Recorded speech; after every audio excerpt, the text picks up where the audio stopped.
Good morning, everyone.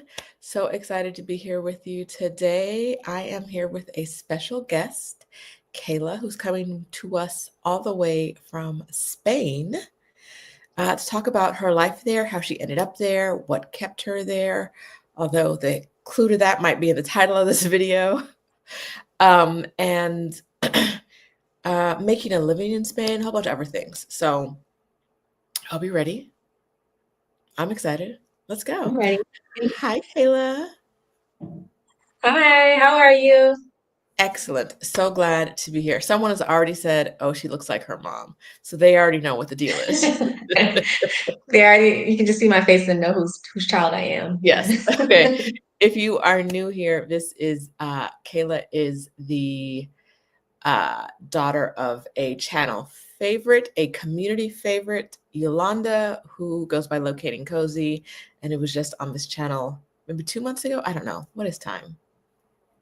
I don't know. But yes, this is some people, your mama and my mama, just real Oh my foolish. gosh. Whose child is that? Same face. Y'all got the Hmm. same face. Good Yeah, morning inherited that. to, yes, the members in my membership who are here, Janice and Aileen and Sandra and Yolanda and Dr. O. We will be meeting after this, the usual place, usual time, on Zoom, having a community gathering. To join my community, press the join button. But first, good morning, cousin. I've been thinking about you. I've been working on, okay, so randomly, I've been working on my family tree, and I'm surprised at how many things I can't remember going back like one generation. So Oh, that's been a struggle. What is that's so cool. That's something that I've been wanting to do, a family tree. Our family tree is a little complicated though. It would be like a giant tree. I did my ancestry DNA maybe like 10 years ago, and I made a tree with like 3 people. And then this week I logged in on like their free trial. I'm gonna cancel it because I don't really need to know all this information. But I logged in on their free Mm. trial. And because a lot of my, as a backstory, a lot of my family isn't from the US. To get the records, I have to pay for like the extra plan, right? The non-US records plan, which costs a little more. It's like 50 something, Mhm. $55 a month, I think. Any hoodle, free trial. Um, I started with 3 family members, going back like 7 generations, which was amazing. On one for no, on one side, Wow. because there's a part of Jamaica where I'm related to every single person there. Like, Oh wow. like if they have the last name and they're from that part of the island, that's kin to me somehow. And it's That's just your figuring family. out how they're kin, right? The rest of it, but like my dad stops at his father and his mother. You know what I mean? Like, so my trees probably are a Yeah. little bit where like there's a lot of information on one side and people have mapped it out really well, right? And then other stuff, it's like, I mean, you weren't an egg, so there were people, but Where did you come from? don't know where they came from. Um, okay, but that's not what we're here to talk about today. But stop. Make sure you claim your children, y'all. Locating cozy. Yes. Don't be a deadbeat mama, because I know you're not a deadbeat grandma, right? Like, come Yeah, on. let's not be that way. You can't just skip generation. If you want the grandbaby, you gotta claim the baby. You gotta claim the baby. You gotta, and that's the baby. Yes, Hazel is now on my cousin Hazel from Puerto Rico is now on my family tree. Oh, that's so cool. I Yeah, want to do that. Oh my gosh. it's been I can't interesting. even It was wrap, wrap my head around it, honestly. It seems like so much work. So the good thing was that some people on my mom's father's side, some people had already done the work. We're chatting like this is not a real life Mm. video on the internet. Some Oh people yeah. on my mom's father's side had already done the work. So once I looked at it, I'm like, this stuff looks right. How would I know? But it looks right, and it went back 7 generations. I just kind of connected to their tree, so they've already done all that work. So I didn't have Oh, to. You okay, know what I okay, mean? okay. Like there were parts when I figured out that yes, we're the same people. I could just connect and Yeah. like assume that it's right and not just made up people. It could just be made up people. How would I ever know, right? Listen, it gives you a sense of satisfaction. You now feel like you found your roots. Thanks, Done. internet. We appreciate you. Done. Done. But no, seriously, there's, like I said, there's a small part of Jamaica. And if you've stepped foot in there, if you used to live there, if you looked in that direction, I'm related to you. Just that's it. I'm related to you. No matter how you spell your last name, we're family. Okay. That's blood. So we're tired to talk about family today, I guess. So I guess it's related. This is my segue. We're here to talk about family. Because Keila moved to Spain right after college, right? Yep. And Before I now, even got my degree. yes, so right in the middle of college. Yeah. And you now live in Spain with a whole family and got your mom to move there too, which something else we have in common. Our mamas don't claim us, and we got them to move Uh, to the country we live in. even though she swears it wasn't me. She just happened to be in Saragosa, which has been on her list forever before I got here. Why do they do that? Why do I they don't do know. that? I think needing the sense of free will is a big part of it. So, I'll let her have it. I'll let you have it, Ma. It's fine. Okay, so right, okay. Okay, Miss Locating Cozy. You moved for work. So let's start there. You have your own YouTube channel, which is up somewhere here. I know. What's it called? Yes, it is called Mompreneur Diaries. I don't know if you want me to here. I'll share it with you, and you can. Yes, I'll drop a link in. I know I watched one of your videos yesterday, but a Spanish video just came up. Y'all, I'm working on my Spanish. Actually, here's the link for it. If that's easier for people. I don't have to type in Okay. the. Oh yeah, drop the link. There we go. So you can subscribe to Kayla's channel here. This video is already feeling a little scattered, which I actually like. I like it when we kind of go all over the place. But you moved to Spain in what year was that? Do you mind sharing? Yeah, I moved here in 2016, Mm-hmm. and I moved here to teach English. Mm-hmm. And you did So that program that people do it's the all the way. NowCap program, Okay. the North American Language Assistance Program. I think that's what it stands for. Okay. If it's, I'm proud of myself for remembering that. All right. And so I know quite a few people who have gone to Spain to teach English through that program. But Mhm. how did you like it? Tell us, give us some scoop on the program first for people who are considering like moving abroad and we're like, oh, this sounds interesting. Give us some scoop.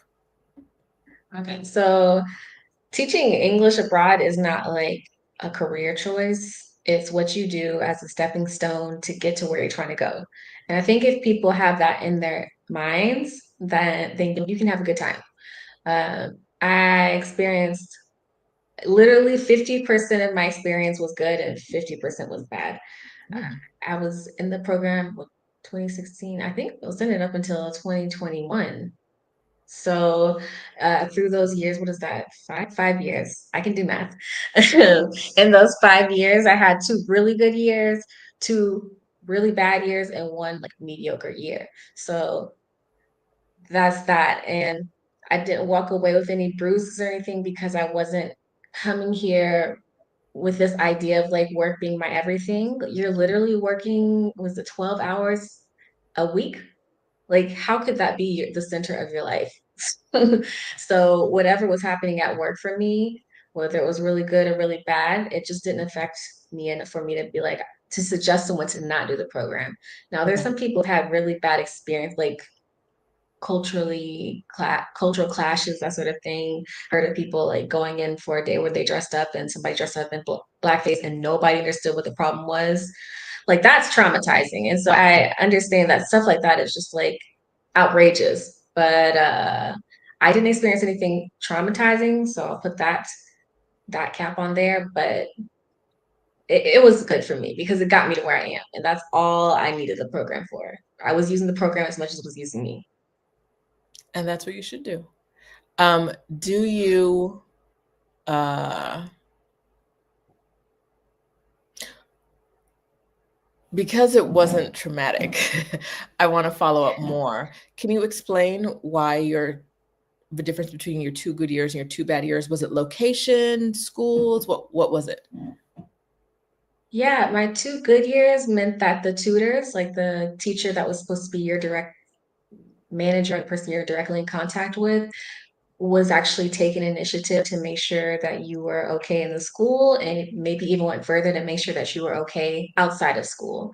My Mhm, first year, my teacher helped us find our flat, which was fantastic. Um, they invited me to activities outside of school. They made me feel included as much as they could.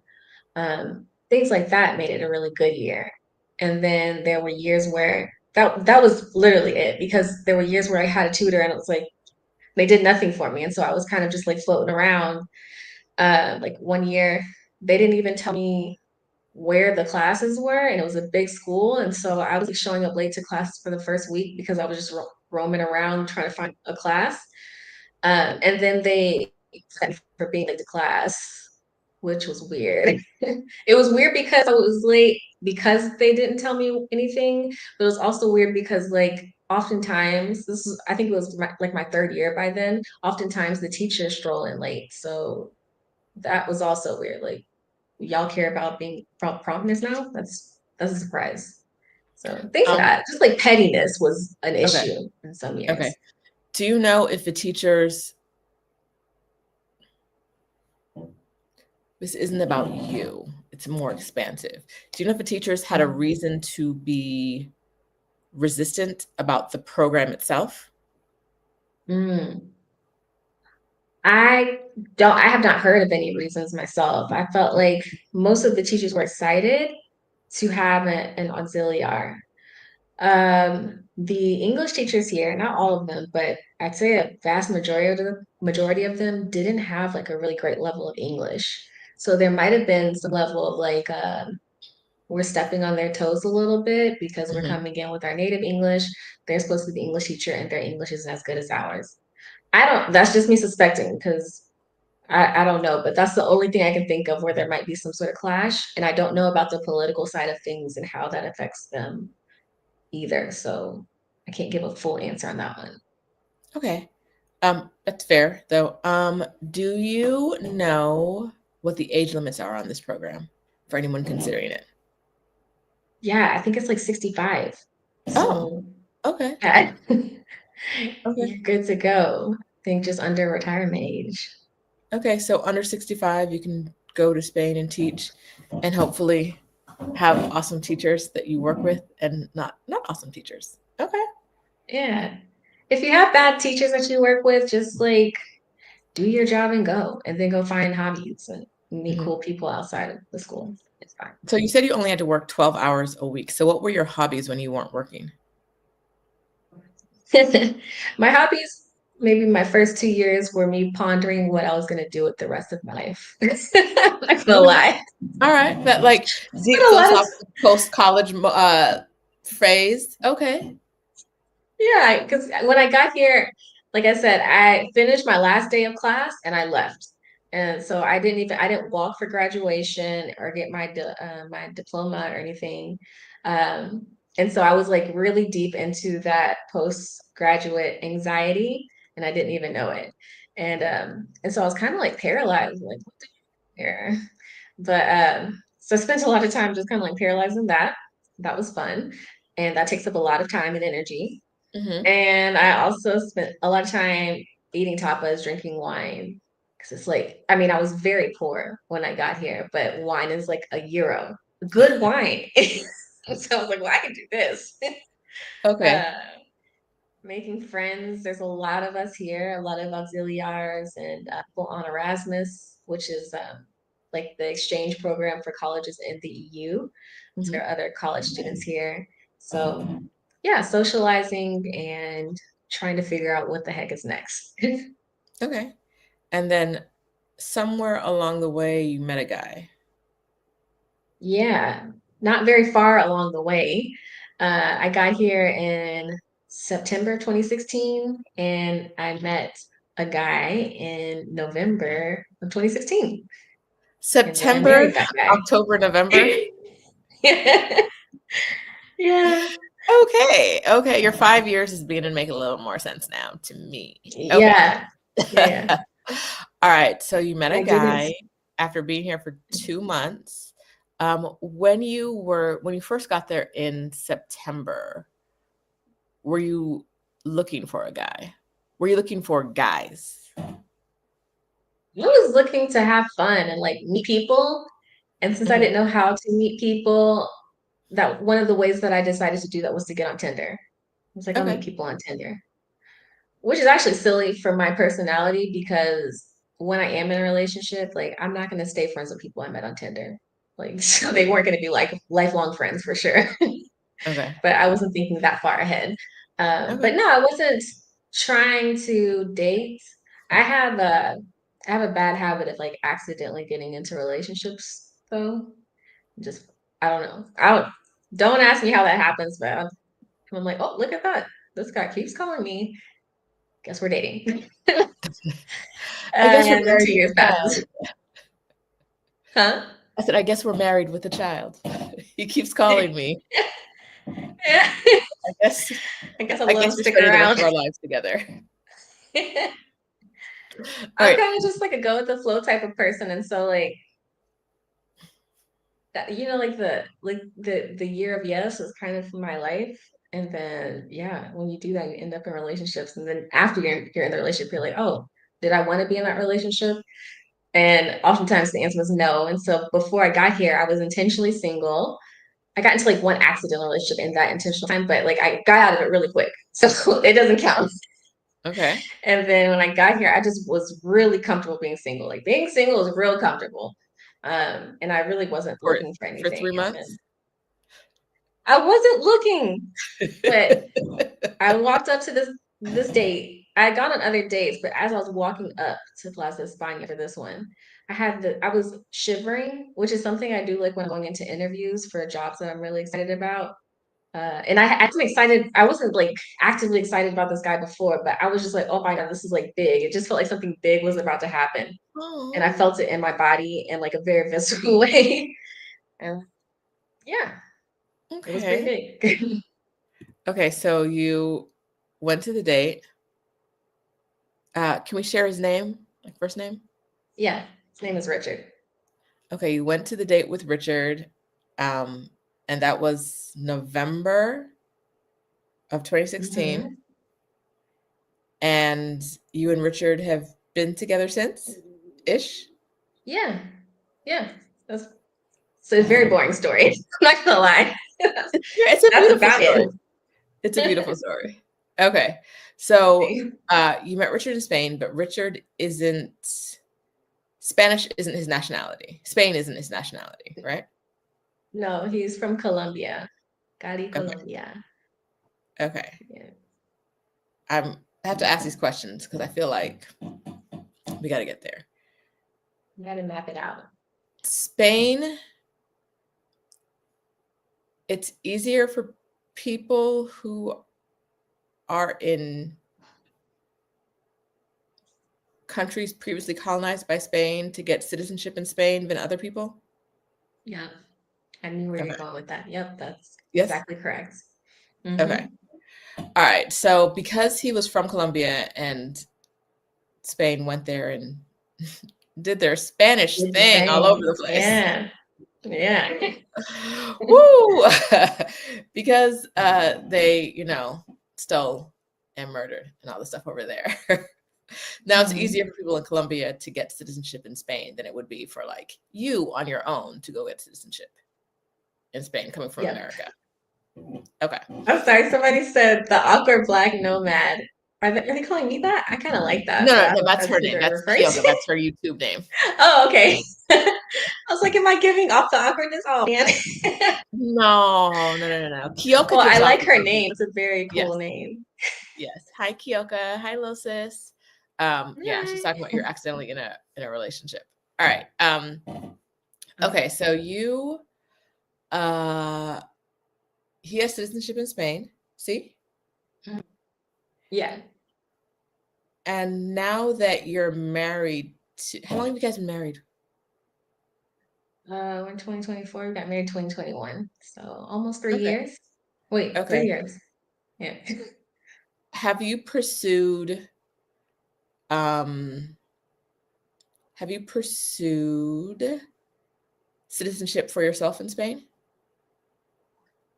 Okay, so I considered it because, first of all, for most Latin American countries and other, because not just Latin American countries, there are other, like the Philippines, I believe as well, that was also colonized by Spain at some point. They can get their citizenship after like 2 years here. Mm-hmm. So that's very quick because for Americans, it's 10 years. And for Mm-hmm. other countries, it's 10 years. So it's a big difference. But if you have married someone with citizenship, then you can get your citizenship after 1 year of being married to that person, which is really quick. And yeah, I considered it, but so if you get your citizenship, in the process of getting your citizenship here, you have to, they ask you like vows, they ask you, and do you revoke your American citizenship? And you have to say yes. That's so when people say, oh, you have to revoke your American citizenship in order to get citizenship in Spain, that's what they're referring to. Mm-hmm. So I could hypothetically, not encouraging it, but one could like say yes and keep it moving because you cannot revoke your American citizenship without going through the paperwork and the process and paying money to revoke your American citizenship. So it doesn't actually do anything. They don't communicate with one another in that sense. But if something were to happen where they start communicating in that way, or I don't know, you like lost your mind and tried to use your American passport in Spain or vice versa, you might have an issue. Mm-hmm. And I just don't think it matters that much. I'm just knock on some wood. I've considered it, but I don't think it's important for me to do that. But if things start to go any more awry in the United States, then I will definitely get my citizenship here. So I'm glad to have that Mm-hmm. as an option. Okay. Um, does being married to a citizen allow you a faster or more permanent path to residency than you would have otherwise had? Yeah. So I have there's two. I have permanent residency here. Uh-huh. And I just got that recently. That is 10 years. Okay, wait, I might be mixing this up because there's two different ones. There's one where there's permanent residency and long-term residency, and I Mm-hmm. don't want to lie to you guys. So there's permanent residency and long-term residency. One of them is 5 years, one of them is 10 years. Um, but the thing about it is like when you go to renew it, you don't have to go to the foreigner's office anymore. You go to where the citizens go to renew Hmm. their citizen or their citizenship. I think I have the 10-year one, but I guess I'll see what I don't have my Nia here with me to look at that. But I We're just gonna got add it, that to so the list of things you need to know. We're gonna add that to the I know. list. I mean, I look at Okay. it every now and then. I'm like, when does this expire? And then I Listen, forget about it because it's not anytime soon. I had to use my Mexican green card the other day and coming here. I'm in Canada now, guys. Um, Mhm. and I had to look up the expiration date. Like, when is it again? Okay, next year. Next year. Because it's not like they send you, well, in Mexico, they don't send you mail. It's not like, you know what I mean? Like, you Mhm. need to know when that expires, or, right? Yeah. Now you're here illegally. Um, okay, so you have permanent residency, either 5 years or 10 years in Spain, Pretty sure it's which 10 years. means it's 10, it is 10 years I said I'm that you pretty have. sure, but yep, I Okay. have one of them. 10 years in Spain, which means you can live in a lot of other countries in Europe, right? With that Spanish residency. Mhm. I don't know. I'm sorry. I should know these things before I got. I didn't. I feel like Nope. I don't know. see, this is a woman who is firmly planted where she is. Like you like this is my sign that you like it there. Yeah, I really so yeah, I know a lot of people are nomads and so they're trying to figure out how to bounce around and a lot of people like to like collect the residencies and things like that. And that was not my path or ever Mhm. my goal at all. I like stability, like that's a big word in my life. And so yeah, I moved to Spain and yeah, I considered maybe moving somewhere else, but I really like stability. So as much as adventurous, I think that kind of like overrides that need for stability overrides everything. And I ended up in a really good city Mhm. that I'm not missing anything in, and that's kind of growing with me and my needs, which is really Mm. key. So yeah, I got the citizenship or the residency that comes naturally after having done my first step of residency from Pareja de Hecho. That's how I got my first one. And Pareja de Hecho, for those who don't know, is just like um, from your partner. Not before we were married, I got it through my partner for Oh, 5 years. okay. Okay. And when you were back up a second, when you were doing NALCAP, what was your visa for that for those 5 It's years? like a student visa for one Oh, year. okay. And you had to Yeah. renew it every year? Yeah, you have to do it every year and it doesn't like count the same. I think it counts as half the time. So if you were trying to get your citizenship in 10 years and you did NACAP, you would have to do NACAP for 20 years in order to get it, which they don't let Oh, you do that as far as I understand. So okay. So you brain just short circuited right there. Um the program, you weren't a student though, right? no, that's just the type. So NACAP is not like a job, like a career. The payment you get from them is a scholarship payment. That's what they call it. And so it's Oh, not, yeah. So you are treated like a student or like maybe like an intern, a paid intern. okay. Okay. So I thought it was like an actual job. So you would have had like a work visa or some other kind of residency. But Mm-mm. student visa is interesting. I never knew that. Yeah. So it's not the same path. And so that's why I say it's very much a stepping stone. If you want to stay in Spain, like you have to figure out how to get a real job where you can get a real job where they can actually like sponsor you for residency because you don't have residency, you have a visa with a student program. Okay. All right. Interesting. Okay.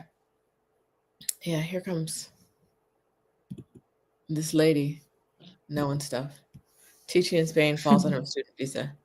Okay. Um, Now you have a degree in Spanish, right? Yeah. Okay. So you've been studying the language for a while. So how was the transition? You grew up in Texas, right? Hmm. Grew up in Texas, Houston, moved to Texas. Spain. I'm sorry? Houston, Texas. I just wanted to clarify for those who wanted Oh, to know that I'm from sorry. Houston. It's a big state. I should have said Houston. Someone from Houston will never let you forget. Dallas might let it Yeah. slide. Houston be Yeah. like, I'm so sorry. Yeah. So let me hype me up real quick. So sorry. Slow down. H down. All right. Thank you. Okay. I'm building. So That's great for the image. grew up in Houston, went to Spain. What was your as someone who like knows a version of the language, right? I don't know if you learned Mm. proper Spain Spanish or like Latin American Spanish when you were in college. But what was your first impression moving over there in 2016? Well, I mean, I was completely lost. I was like, yeah, I know what I'm doing here because I've studied Spanish. I can write 10-page papers in Spanish and read, old school classical novels in Spanish, but that does nothing for you. It's like, I wish somebody would have told me that that meant nothing. I can conjugate a verb, but when they start speaking here, the accents are totally different. And Mhm. I don't know, I think everybody has their different struggles and struggles with language. But for me, like if anything changes from outside of what I'm used to, like accents or even like intonations, like what just like for example, when old men talk, I can't understand them in any version of Spanish. It Okay. is so hard.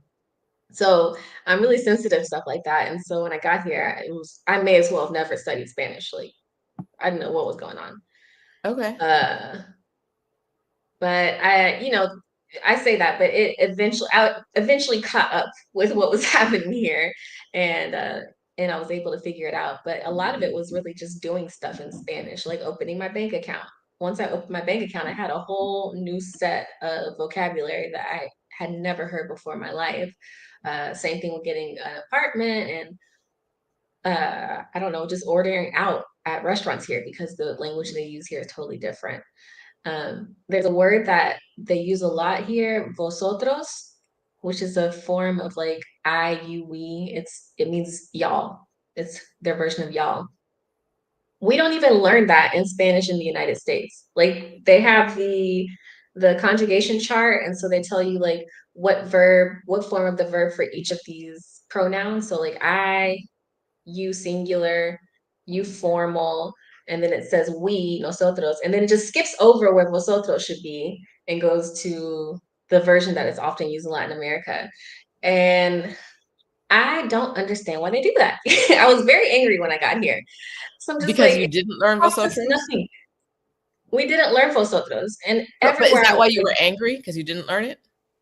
yeah, because there's a whole country that uses this Yeah. word all the time. And now I Meanwhile, have to go and backtrack. so I'm studying Spanish now, y'all. I'm in a university class. And my teacher's helpful, but I need to study out. I need other voices teaching me it too. 'Cause sometimes I don't like the way she teaches just doesn't click clack in my brain. And it's so hard to find Spanish online where they leave the vosotros out. I'd be like Mexican Spanish. And here comes somebody because YouTube isn't listening to what I need. They're giving me what they think I need. And now someone is like EIS. Girl, I don't care.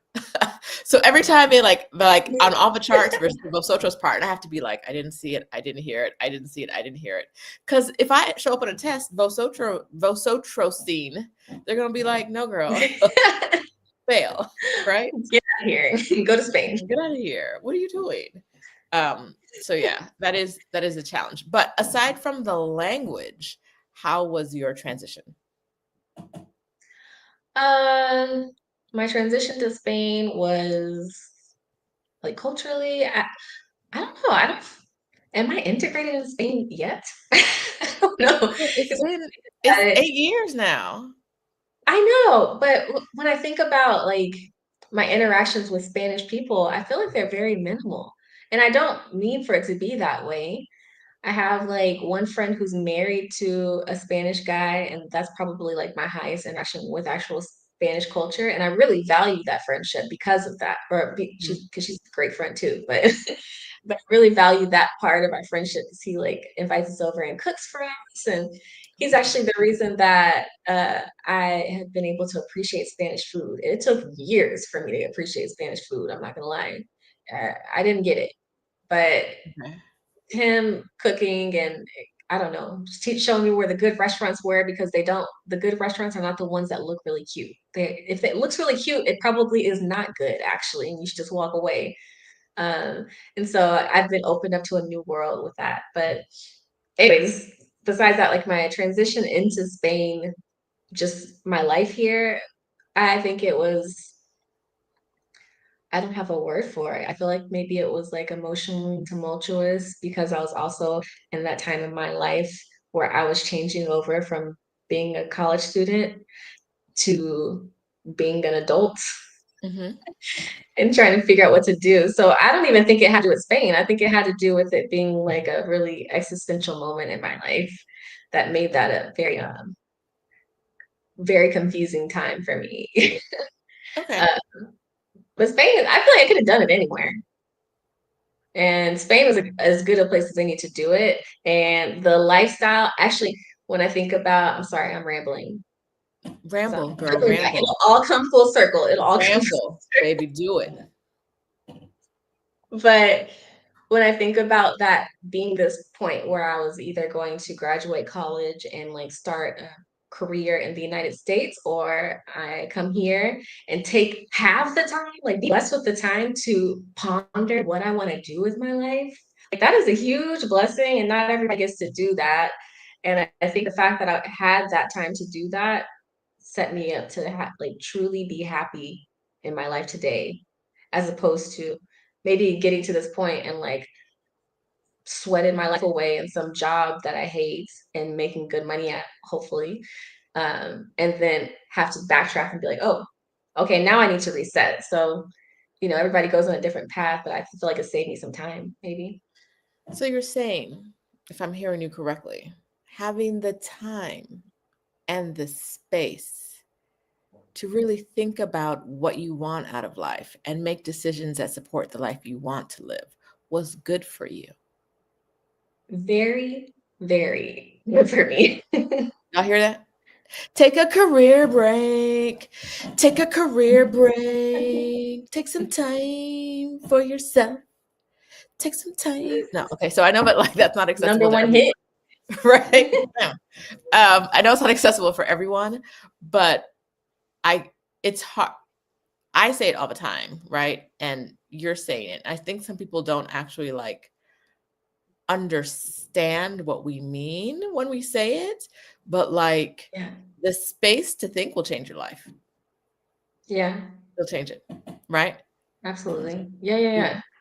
And I didn't even know it. I kind of just like Yeah. stumbled into this blessing because I had no idea. I wasn't thinking really clearly ahead. I haven't been one to like, by that point, by my mid-20s, I was not one to be planning like 10 steps ahead of life at all. And so I hadn't been thinking about what my life could look like if I took Mhm. this path or that path. I was just like, this path feels right. So let's go with that. But that path was right in ways I had no idea were even important at the time. And now I look back and I'm just like, okay, I did that part right. Good, good, good, good. Speaking of doing parts right, I always want to make sure that I address any kind of funk in the comments. And I don't know why the awkward black nomad would show up saying not sick. Wow. And All if right. this is, I feel like it's high key uncalled for hatred when she could have just been like, good job, that was beautiful. Yeah. Right? What, why would I you mean, do I it? thought the song was a hit. So, I mean, the Okay, you might message have was a new little important. sister now because you know how to act right and Kyoka doesn't. Why would she? Hello. Okay, so Maybe she meant not singing. but then That's what she he's she needed saying. to have something to like indicate that. I see this is how I know. Why would see? Oh no, that's not what she meant, apparently. Sorry. I tried. Exactly. You tried. She gave us nothing. Nothing. Listen, Okay. Kyoka, I'm not coming for you. That seems like a family altercation.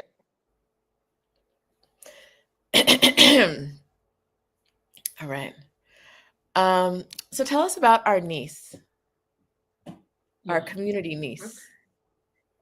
My little baby girl. Her name is Mhm. Ayana, and she's 3 years old.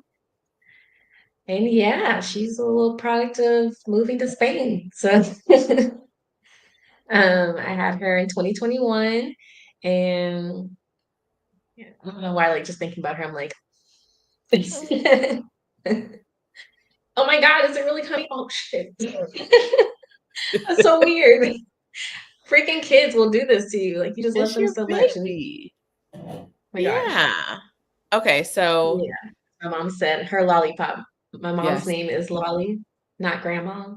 And she calls Mhm. her, and my daughter calls her lollipop. No. How does it go again, Mom?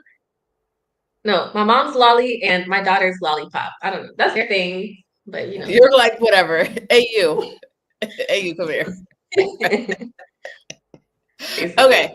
So, you moved to Spain. You met a man from Colombia. I Colombia. did. Yeah, fell in love. You got Let married. me tell you though, Colombia has always had a special place in my heart for some reason. Mhm. And I don't know, not in my heart, in my life, and hence my heart because of that. I don't know why. Like my best friend since I was in high school is Colombian. Mhm. All of her friends, like her group was one of my main social groups, and they're all Colombian. I used to always tell them I don't speak Spanish, guys, but they didn't care. So that was one of the reasons I learned Spanish. My first trip to a different country was to Colombia with my best Oh. friend, to with her family. So it's like it wasn't like those are really special trips, right? Like not the ones where you're just Mhm. going and doing touristic stuff. Like I was staying with her family and doing family stuff in that country. And and then of course, hence that my favorite food is Colombian food. And before I came here, I remember joking around because none of the people I'd ever met that were Colombian were Black. And so I didn't know Mhm. that there were a lot of Black Colombians. I know that's ignorant for those of y'all who are like, oh, but I'm not the only one who didn't know this for No, sure. you're not. You're not. You're not. Don't act like you used to see in Univision back in the day and saw anybody with melanin on there. Or Um, today. Like even today, we're yeah, stretching. it's like one Where they if you look in the back. at? Right. And so I made what I Well, thought was a joke with my friend. I think it was at my going away party. And we were sitting around. I was like, oh, yeah, when I get to Spain, I'm sure I'm going to meet a Black Colombian dude. And we just laughed and giggled. And that's exactly what I did. he's Black. Yeah, he's Black. You But moved now to I know a bunch Spain, of Black Colombians. right? Like you moved to Spain and married a Black man. Like, But yeah, that's that should be the headline. that's so random. Okay, so um you moved there, fell in love, had the baby, and you think Zaragoza is going to be your spot for at least a little while, the time being? Yeah, I've played with this, like with the idea of moving other places, even in Spain. Hmm. Um, because I'm in Saragossa, and I've considered the idea of moving to Madrid or not Barcelona. Barcelona's never been on my list. Um, but Madrid or just other places like La Rioja, anywhere. I've played with it so much because for some reason, as quick as I was to settle down in a relationship, I have not been as comfy with the idea of settling down in the place that I'm living. Hmm. And so I would always ask myself this question, like, is this where I'm supposed to be? And every time that I'd ask myself, the answer kept coming back, yes, this is where you're supposed to be. After 8 years, I finally decided to not commit, so we can always take a break. But I've finally gotten comfortable with the idea that, yeah, I think Saragossa is where we will be. It's so good. Like Saragossa is just such a good city for my needs. Hmm. And like I said, like the way it's grown with me and everything, there's nothing I'm really missing here. So what All else right, am now I back looking up a for? second because you mentioned the food earlier. Mm-hmm. How We got it together though. how We do we get did. it together? Tell us. Tell us what the initial problem was and what we've done to fix the problem. So the initial problem was, first of all, I missed everything back home because Houston is like the world in one city. It's like you can find food from every single culture that you could have pop into your head and have it like authentically made somewhere in Houston, or usually in a couple places. Each a whole neighborhood will cook it for you. And when I got here, like that's just not the case. And so it's just like all the same thing. And out of 10 restaurants, maybe one of them is doing it well. And my picker was not picking the one that did it Mm, well. mm, Um, the food, a lot of people complain. I'm not complaining about that now, but I'm saying some people might say that the food in Spain is bland. mhm, Um, and a lot of it had to do with my mindset having changed because as Americans, our diet is full of a bunch of chemically flavored stuff, even chemical like salt and spices that sugar. we get, and Chemical butter salt and and sugar. fat and Yes. cheese. If you want to make it good, put cheese and cream in it, right? I mean, it's not wrong, but it's not right, right? Like, If it you do add be cheese and tasting good cream, with that cheese and good. cream, but is it It gonna kill absolutely you? will. Maybe. Maybe. And that's Okay. the thing, like it absolutely will make it taste better, or it'll do the thing in your brain that says yes, yes, yes, we want this. It'll play with More your of neurons this. to make you, yeah. But there's good food that's good because the quality of it. Like a Mhm, tomato that's just grown without chemicals is really tasty. Or or like meat that's been raised properly is really good.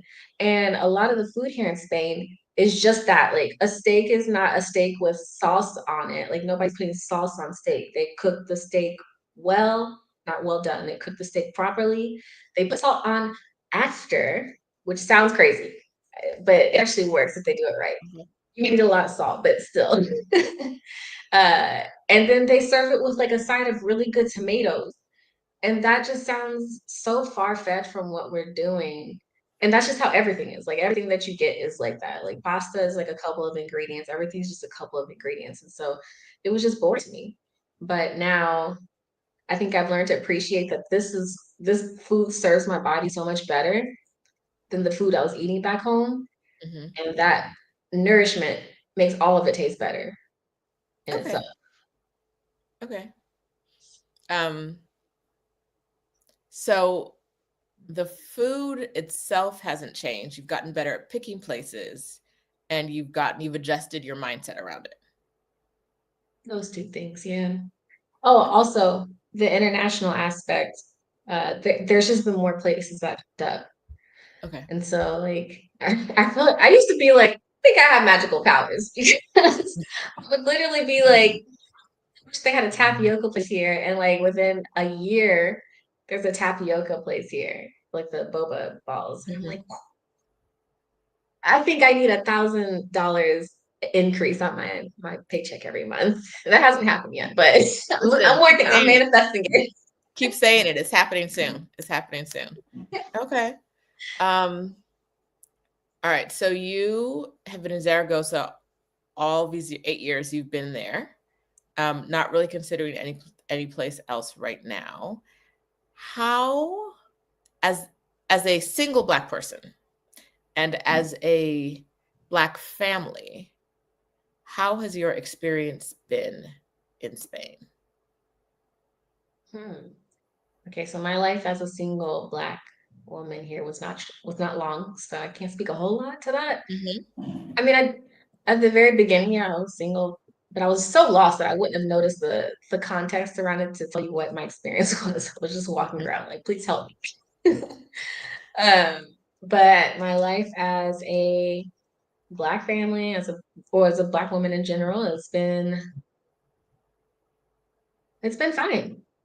Like I Okay. think being a Black person in any country is going to have some challenges.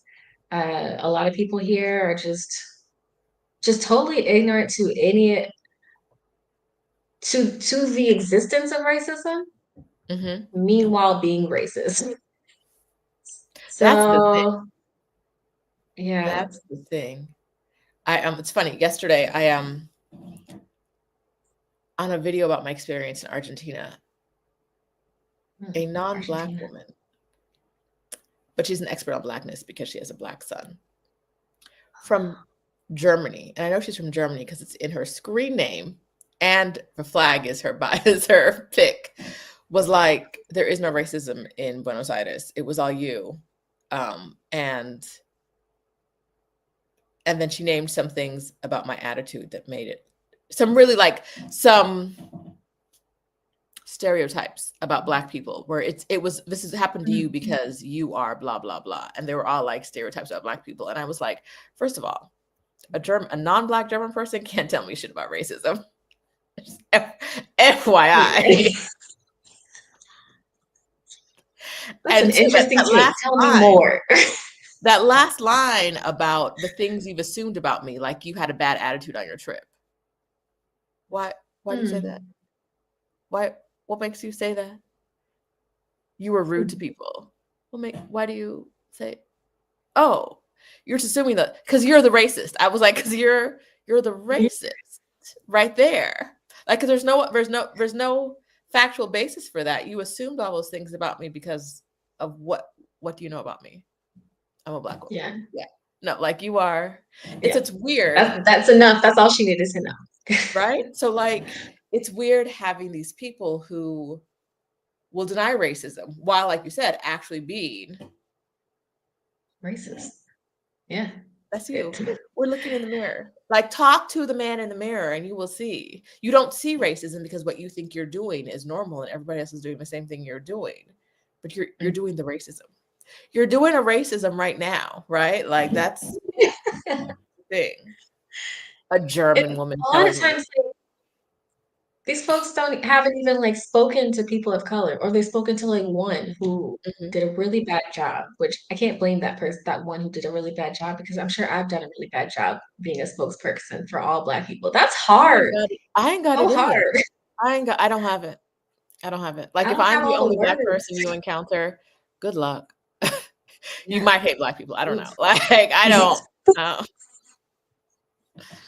I girl. know. So it's a lot of work because I feel like being here, often feel the need to be that Black person who like is enlightening all these people who have never met Black people and have no idea what the hell racism is. Am I allowed to curse on this? I don't know. Yeah. Yeah. Okay. You're Uh, 29, 30. I'm 34. My math was off, girl. Sorry. I don't know. Oh, You're 34. minor 35. I mean, Yeah. you look 22, so Yeah. how would I ever know? Okay, by the time you hit 40, you won't feel the need to do that anymore. They gon' right? Yeah. Like okay, so the other part of that is it can get exhausting because they're not a lot of people when you interact with them in this manner aren't looking to learn something new. They're looking to confirm what they already think. Yeah. Yeah. hmm I've had experiences where I feel like I said the right thing, and then the person reiterates what they were thinking. And I'm like, no, what I do all that talking for? They Like, won't listen to you. uh, They won't yeah, listen to you. they're not. They're just like, clearly, this is what the answer is. So moving Yes. on. Yes. Can you fill in this blank? I have a really racist thought. I'm going to share it with you. Like it's like that. I have a really racist thought. I'm going to share it with you, but I'm going to make it sound like you said it. Yes. Okay. Good. Sounds Fun. like a Glad fun we had this catchphrase. combo. Glad we had this combo. Great. Um, so I want to talk a little bit more about your experience because people talk all the time about like how Black Americans shouldn't go to Spain because it's racist. And I struggle with that because, like, I'm from Texas.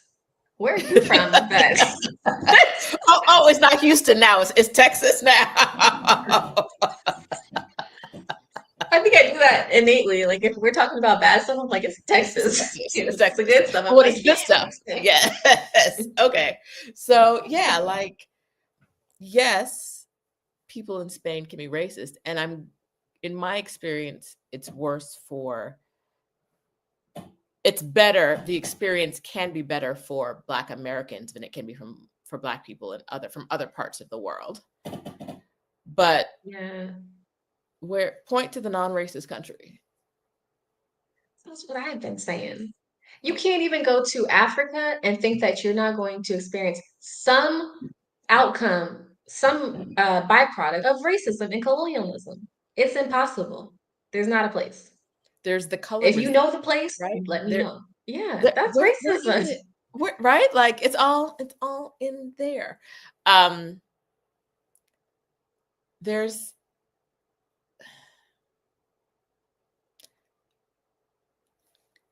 but focusing up on the topic we're talking about Spain. Boom, bam.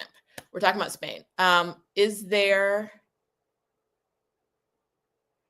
comparing the racism you've experienced in Spain and the racism you have experienced in Texas? Has it been like I cannot believe this happened, or has it been like, yeah, that's pretty garden variety racism? Yeah, I think that that's the thing about racism that maybe that's why people say like this place doesn't have racism, because like where they work and where they are, the racism just looks different. It Mm-hmm. might take a while for it to settle in some places. So for me in Texas, the racism was I feel like I'm in danger. Mm-hmm. Like I can't imagine having a kid in Texas. I can't do it. Like because I mean having kids is already so anxiety ridden, or at least for me. I don't know if this is every parent's experience, but my parenthood is full of anxiety, Mhm. and even having a Black husband was like, I grew up with like just a lot of Black women, which is still nerve wracking, but us being Black women and being concerned about other people, I think once you have these other people that are high targets in your life, then you start to realize the danger more than you did for yourself, unfortunately. And so when I think about like Richard coming, when we visited back home, and I'm like, oh God, this Black man don't even speak English. Like, what you gonna do? You can't go by yourself. Uh, Oh, okay. or my daughter went to school or whatever. Like, that's the type of racism that I'm getting back home. Like, institutional racism that is violent and insidious. I feel Mhm. like insidious is the best word for the type of racism back home. But it smiles in your face. It definitely smiles in your face. Like, especially in the South, like you can get people to open doors for you, to give you a big giant smile. Any white person on the street will do it, but they will then go and do their dirt in other ways. Okay. But here, you get really direct, weird comments. I have gotten that, but I never feel in danger. Like, it's just like, what is wrong with you? Have you never met people? Like, that's kind of the vibe I get. Like, Okay. like this one, he walked Go. up to me, and I was in a pueblo. It was my first year. I was teaching in a school like in a pueblo outside of Saragosa proper, to give it like some defense. I don't know. And this old man just walked up to me. He was like, "Do you like my country? Do you like it here?" And I just to be like, "This is my country now." I've been here But for a year. What are you talking about? yeah, Um, there, that's another thing. Um, even though Spain has had Black people since, like, whatever. you walk over from like Yeah, from Morocco, like it's right. You boop bop and you're right there, right? Like a quick swim, yeah, right, yeah. from Northern Africa, and you're in Europe. And you're specifically Mhm. in Spain. So even though Spain has had Black people since forever, some came voluntarily, some came a little less voluntarily.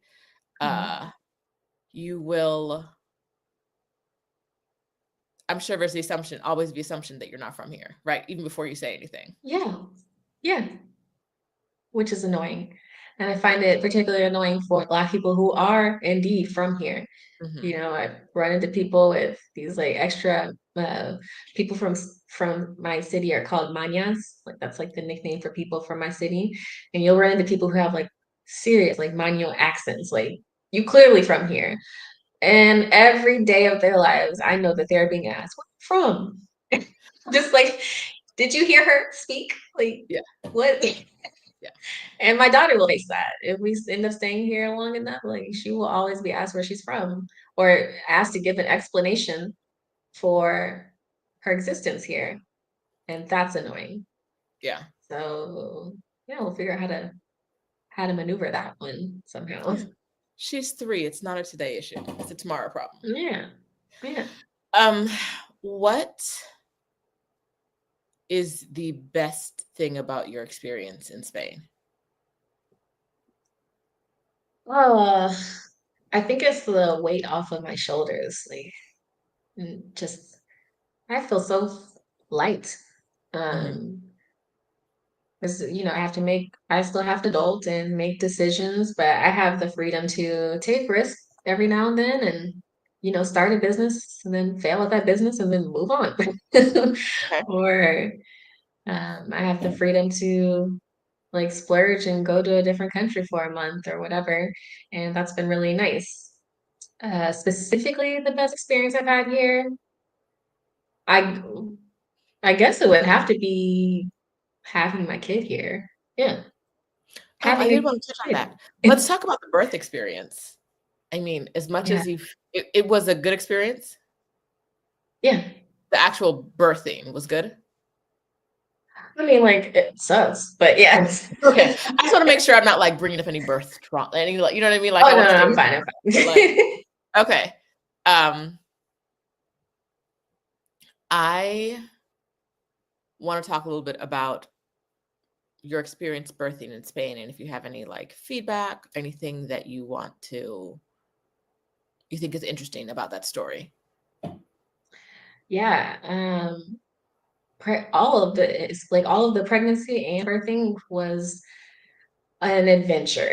Like it was just because you walk into it not knowing anything about what to expect. You know, I'm from the United States, so even though I've never given birth or been pregnant in the United States, I still have a general idea of what to expect, Hmm. which oftentimes is you're disappointed by that idea anyway. But when you are doing it in a place that you really have no reference for, I was the first person, like I didn't know anybody else who had had kids here at that point too. It was just really nerve-wracking. So what I did was I did all of, do you mind if I talk about pregnancy too, or Yeah, no, focus go on for birth? it. Okay. So I had private insurance as well as public insurance, and I did both of them. It was Okay. during the pandemic, so I had time for all of the appointments, and I took advantage of that. And so I found that my experience with the private healthcare was significantly worse than my experience with the public healthcare. Really? Yeah, yeah, In what yeah. ways? So I have fibroids, Hmm. and for those of y'all who don't know, those are non-cancerous tumors in my uterus. Very, very common, super common, but there's like no research done on them. So Women, that's like, who cares? yeah, it's And fantastic. Black So you're women, who just like, cares even less? yeah, it's like sickle cell, you know? So I was really kind of going in blind because I'm in a place where there's not a lot of Black women. So the occurrence of it would be slightly less here or significantly less here. So we have even less. They know about it, but I don't know. They just weren't giving me anything. So Hmm. I had to do a lot of my own research about things. My private healthcare provider was telling me at 6 weeks pregnant, and if you know about pregnancy, 6 weeks is literally nothing. Like people don't know that they're pregnant oftentimes at 6 weeks. Some people do, but a lot of them don't. And at 6 weeks, she was telling me, you're definitely gonna have to have a C-section. Like there's no way this is gonna be a C-section. It has to be a C-section. And that's like a huge thing to say at 6 weeks. There's a lot of I don't know about research, but I used a lot of anecdotal evidence, meaning I was in Facebook groups with other women who had fibroids and had had kids because there really wasn't anything. I looked. Um, and a lot of women have unmedicated births where they have births without having to have intervention with fibroids. None of that was even, I don't even think she actually looked at my fibroids before she said this. And that was this onset of just a disaster with them. And so it just, every time I went to those appointments, I was high anxiety, stressed out. Like I have a high risk pregnancy and that's just it. That's a really different mindset than like, we'll just see how it goes, you know? And my private or my public healthcare was very much that. They didn't even seem to see much of a problem with me having fibroids. They checked, they did a few more ultrasounds than you normally would get just to keep an eye on them and to see where the position of the baby is. Because a lot of times fibroids cause mostly a problem because they like make less room for a baby, or they might block like where the baby has to come out, something like that. Hmm. So things like that. They just checked and everything was fine. So I had a vaginal birth. And I did it with with the public healthcare, Okay. not private because they had already terrified me. Okay. um, so yeah, it was just, I don't feel like they tried hard enough to actually get to know me and my body before they made diagnoses with the private. Okay. So far, public health is backing up a second. Outside of the birthing experience, do you have other health experiences between you and your family that you can compare private to public in? Like, is public winning all the way around, I guess is my question. I think what I've come to figure out is that people use private to, if they want something done quickly, like you Okay. don't have to wait in much line. If maybe there's something that they might be a little bit more stingy with the public healthcare to like do testing or things like that, possibly, unless it's like a huge red flag. And so then maybe you go to your private healthcare and request these things. Once you have a diagnosis, though, I think most people go into to public healthcare. I always get these words mixed up, so I hope I'm saying it right. They go into public healthcare to get the treatment. So, Richard's mom, right when we met, she had surgery on her neck. She had like a tumor or something, and she did that with the public health care. And then his aunt also had a surgery and did it with public health care. Once they actually have the diagnosis, I feel like the time to take action is pretty quick, pretty efficient. Okay. So Wait. Your suegra is in Spain too? yeah, I got both Okay. grandmas here. I didn't know that. Wait, now that you say that, I feel like I heard from Yolanda that the other grandmother was there as well. But I didn't realize he didn't come from Colombia to Spain by himself. He had family No, as I'm well. married to a whole family here. Like I have a whole family in Saragosa. Yeah. Got Oh, you didn't aunt, go nowhere, got girl. Okay. brother-in-law, a nephew. Yeah. So I'm Okay. very lucky with that. And a good family. Like, I like the family. So that's Good. important. That's awesome. That's awesome. And you're not just saying it because you're on the internet and they might see you one day. No, they won't. They won't see it. I could give you all the tea if I wanted, but I won't. Okay, so your in-laws are there. You got a whole family. The public health care is good. I think that's something that as Americans, it's hard for us to wrap our mind. Like that's one of the stumbling blocks for a lot of people Mhm. is that like you can leave America and get good healthcare, and you can get good healthcare on a public system because you don't, True. in like a lot of other countries, you don't have to have like a gunshot to get care without like Yeah. paying first, right? Like, Yeah. right, like you, My daughter said my ear hurt the other day. I was like, well, let's go to the emergency room. Mostly because I knew that if we didn't go to the emergency room, then we were gonna have to wait for her to like, or she's gonna be crying all night. I right? was like, I don't want to have a bad night's sleep, and so we went to the emergency room, and we don't have a multi-thousand-dollar bill because of it, so Okay. we're fine. And that was on the public system. Like, yeah, Look at that. Look at that. All right. So your mom is there. His mom is there. Babies. Am I getting too deep into your baby business? is that what you meant to say? Is that a conjunction that you put together there? There was a babies and a question mark. But Mhm. it can be too that you can say pass on that. We'll see. Okay. Yes, Kimberly, if you're just joining us, yeah, Kayla's mom moved to Zaragoza last year ish. I don't know. Yeah, she moved here. I'm looking at Awkward Black Nomad. She's like sips tea. Um, yeah, she moved here. Oh my, you'll have to correct me. Was it in April? It was April, pretty sure. Okay. It And was like so the yes. magical month. Oh, all right. That brings me to another thing I want to talk about. We're going to talk about your business, but before we do that, I want to talk about getting your mom. I think your mom said when she was on my channel that she wanted to move abroad separate from you living abroad. But like, let's talk Mhm. about getting your mom out of the US because I know you were Yeah. influential in that. So, Yeah. Yeah. My mom was like, I hope that I have if you're still there, you can let me know, like to like shut up or whatever. But I just remember she had a job. I'm pretty sure she just told this story, but she was in a job that was just like stressing the hell out of her. And she was just like not just stressing her out, like she was having anxiety attacks, her blood pressure was raising, like she would have to call me after, every meeting she had, like they had like a weekly meeting, and every time I talked to her after these meetings, like she was just a disaster. And I'm just like, when you have to leave your weekly meetings with anxiety attacks, and when you're in the middle of an anxiety attack, nobody cares. It's just mostly an inconvenience for them. Like, Mhm. that's just not good. And Mhm. I don't know. I just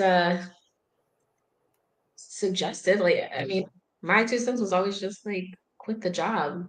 Like she had gotten to this job that from my memory is maybe like the highest up job that she's ever had, or and I don't know if to me what it seemed like is that there was some fear around leaving that because it was like a privilege to have that. And I, being a millennial, I think there's like some different points of views we have in different generations, right? Like we like fuck that job. And if you got that job, then you can get another job. Like after Mhm. you've got a 10, you could get another 10, you know? So Yes. I'm just like, you already got the dude with the 6 packs and the nice job and the good credit score. So just go find another dude with 6 packs and a nice job and a good credit score. It's fine. The other side of So that is if your job is a 2, there's plenty of 2s out there on the market. yeah, There are the plenty job of looked 2. like a 10 to her, but it wasn't. Right, like, you can leave that job and take a little break too, come back and get you another 2, another 10. Okay. You, so she had the job, it was stressful. Um, what do you think finally got her to say, like, "I can live in Spain"? So I don't, it's not like super great, but I remember her having like, we both do, like get on the phone and we just talk about like all the things we want to do or whatever. And like the conversation that was continuously coming up for her was like, okay, I'm a move. I'm a move, I'm a move, I'm a move. But I gotta do this first, or I gotta do this first, or I gotta do this first. And I was like, why don't you just move? Like, just do it. Like Mhm. I don't remember exactly what the circumstances were around her moving, but she definitely had the option to move at that point. Uh, I think it was it first the pet sitting? I think she was doing pet sitting Mhm. first. She gave up And her the first apartment. week was bad. Yeah, I think that was the conversation. That was one conversation. I think a lot of times it's her talking about all the reasons like, well, I need to do this, this, and that first. And then I'm like, why don't you just do it? And then she's like, okay. And she's probably annoyed with me. And then after a while, she's like, I guess I could just do it. That seems to be the pattern. You can correct me if I'm wrong, Mom. Okay. But how much my saying just do it is influencing her, I don't know. Like she's got her own brain and she does her own thing regardless. Because there's a lot of times where I'm like, do this, and she's like, that's stupid, and she never does it. So So, my mom moved to Mexico. She doesn't live in Mexico City. Yay. that's awesome. She lives in Merida, which is like a 2-hour flight, so it's not bad. But what got her to move was she came to visit and she loved it, and she would keep coming. You're here again. No, but it's worse. She would be like, "Oh, I think I'm gonna come in a few weeks." And I'd be like, "Okay." And then the next day I'd get an email with like a flight. We didn't pick a date. We didn't say nothing. There would just be a flight. She'd just keep, right? And wait, wouldn't be a return ticket, just a one way, Oh no. We'll see when I come back. just a one-way ticket Oh. to my apartment. That is hilarious. Girl, at one point, I think on one of our trips, I was like, "So, when are you? When are you? What are you? What do we do? What do we? What's the What's the return? date? What's the date? When are you leaving my home?" Look at her. Both our mamas in the They both both our talking. mamas in the chat. No, what girl? I would be like, "When are you?" I don't understand. And she kept, it was like, I lived in Ohio for 10 years. And in my first I want to say 8 months, maybe less in Mexico. She visited me more times than she visited me when I lived in Ohio for 10 years. Maybe the first 6 months Oh, in I Mexico. wonder why. Ohio, Mexico. Like, that's fair, but like 10 years. This wasn't about me. It was about where I was in the world, right? It's not about visiting me. It was about what she was like, I like it here. I want to come. She would go, be gone for like a month and come back. Don't you have a That is hilarious. home? Why are you here?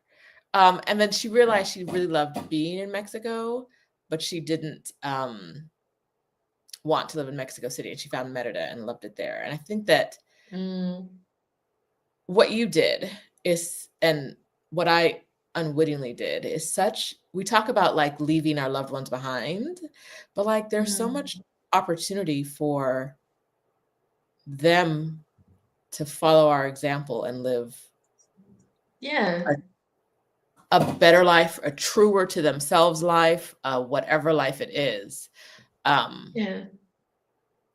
in another country, right? Like my mom now lives in a place where if she has to get live-in health care, it will cost Mhm. maybe 1/10 of what it would in the US or less, right? Yeah. And because she's a little older, um, that's something we have to consider, right? Like it's something because Mhm.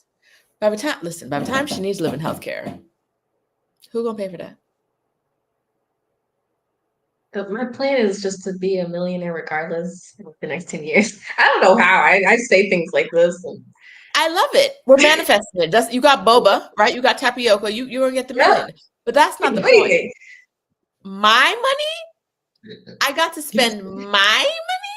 That's my money. I love you and all. But listen, you ain't got no health, ain't no Medicare, girl.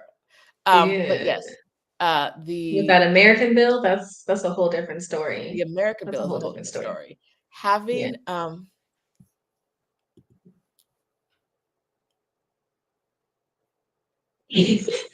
Your mom. I was in bed by Like it's 9. impressive because I'd be in bed by well, I'd be in bed by 2, but I'd be home by 10. I would have been asleep by 9, but I was in charge of the kids last night, and they were like, That was the turn I up. almost sent one of them to the to Charge the of the ER kids. last night. We barely made it, but Oh, okay. um, That sounds like a good story time. girl, Whatever happened. no. So we have a slight little accident. There's no blood. Everything's fine ish, right? I wouldn't even say Everybody made nothing. Everybody made it, but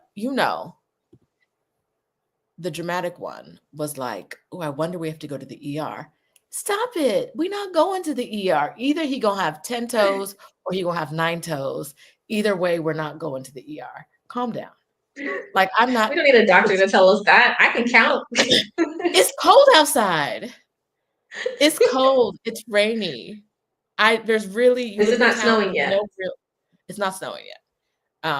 But that bomb cyclone in the Pacific Northwest, it's cold, it's super wet and gross. There's no good ER in Mm. town, so I'm gonna have to drive y'all towns away on this island. I know. I was like, no, we good. And I had to call mom to be like, can I give him an Advil? I don't know if he's alert. I was about to give him Advil, and then I was like, wait, I don't know if he can take it. If there's anything, I don't want to give Yeah. the kid meds. Baby, Yeah.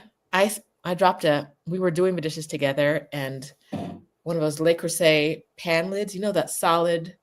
solid, This straight isn't no down on joke. his toe. It fell straight down on his Ah, toe. Immediately there was a bruise. I said, did it "Oh, swell up? yeah, yeah." Yeah. But Ugh. like, even if he had lost his toe, which he didn't, he's fine. He'd be like, she didn't mean it. Auntie would never hurt me on purpose, right? Like, that's my little homeboy. We good. But I was like, let's not have a broken toe. So I call his parents, right? I'm on FaceTime Yeah. and I'm like, hey, can you give him Advil? They're both like, well, which foot was it? And I was like, it's the right. And they're like, both of them at the same time laugh and say, okay, he can still play soccer. I I said, "Oh, y'all deep in the game. Oh, Y'all deep in the pairing game." Because I'm over here like, oh my baby, ice and this and that. And I guess you don't have to wash any more dishes because you need to go sit down. I'll take care of the rest. And they were like, "Oh, he can still play because he's off playing soccer right now. He can play soccer." I'm I not said, "Oh." worried about the logistics of what the weekdays are gonna look like. Immediately, they were like, because I had to get him up at 6:30 this morning to go play soccer in the dark, wet rain. Someone else came to pick him up and take him to play soccer. That's a lot of commitment.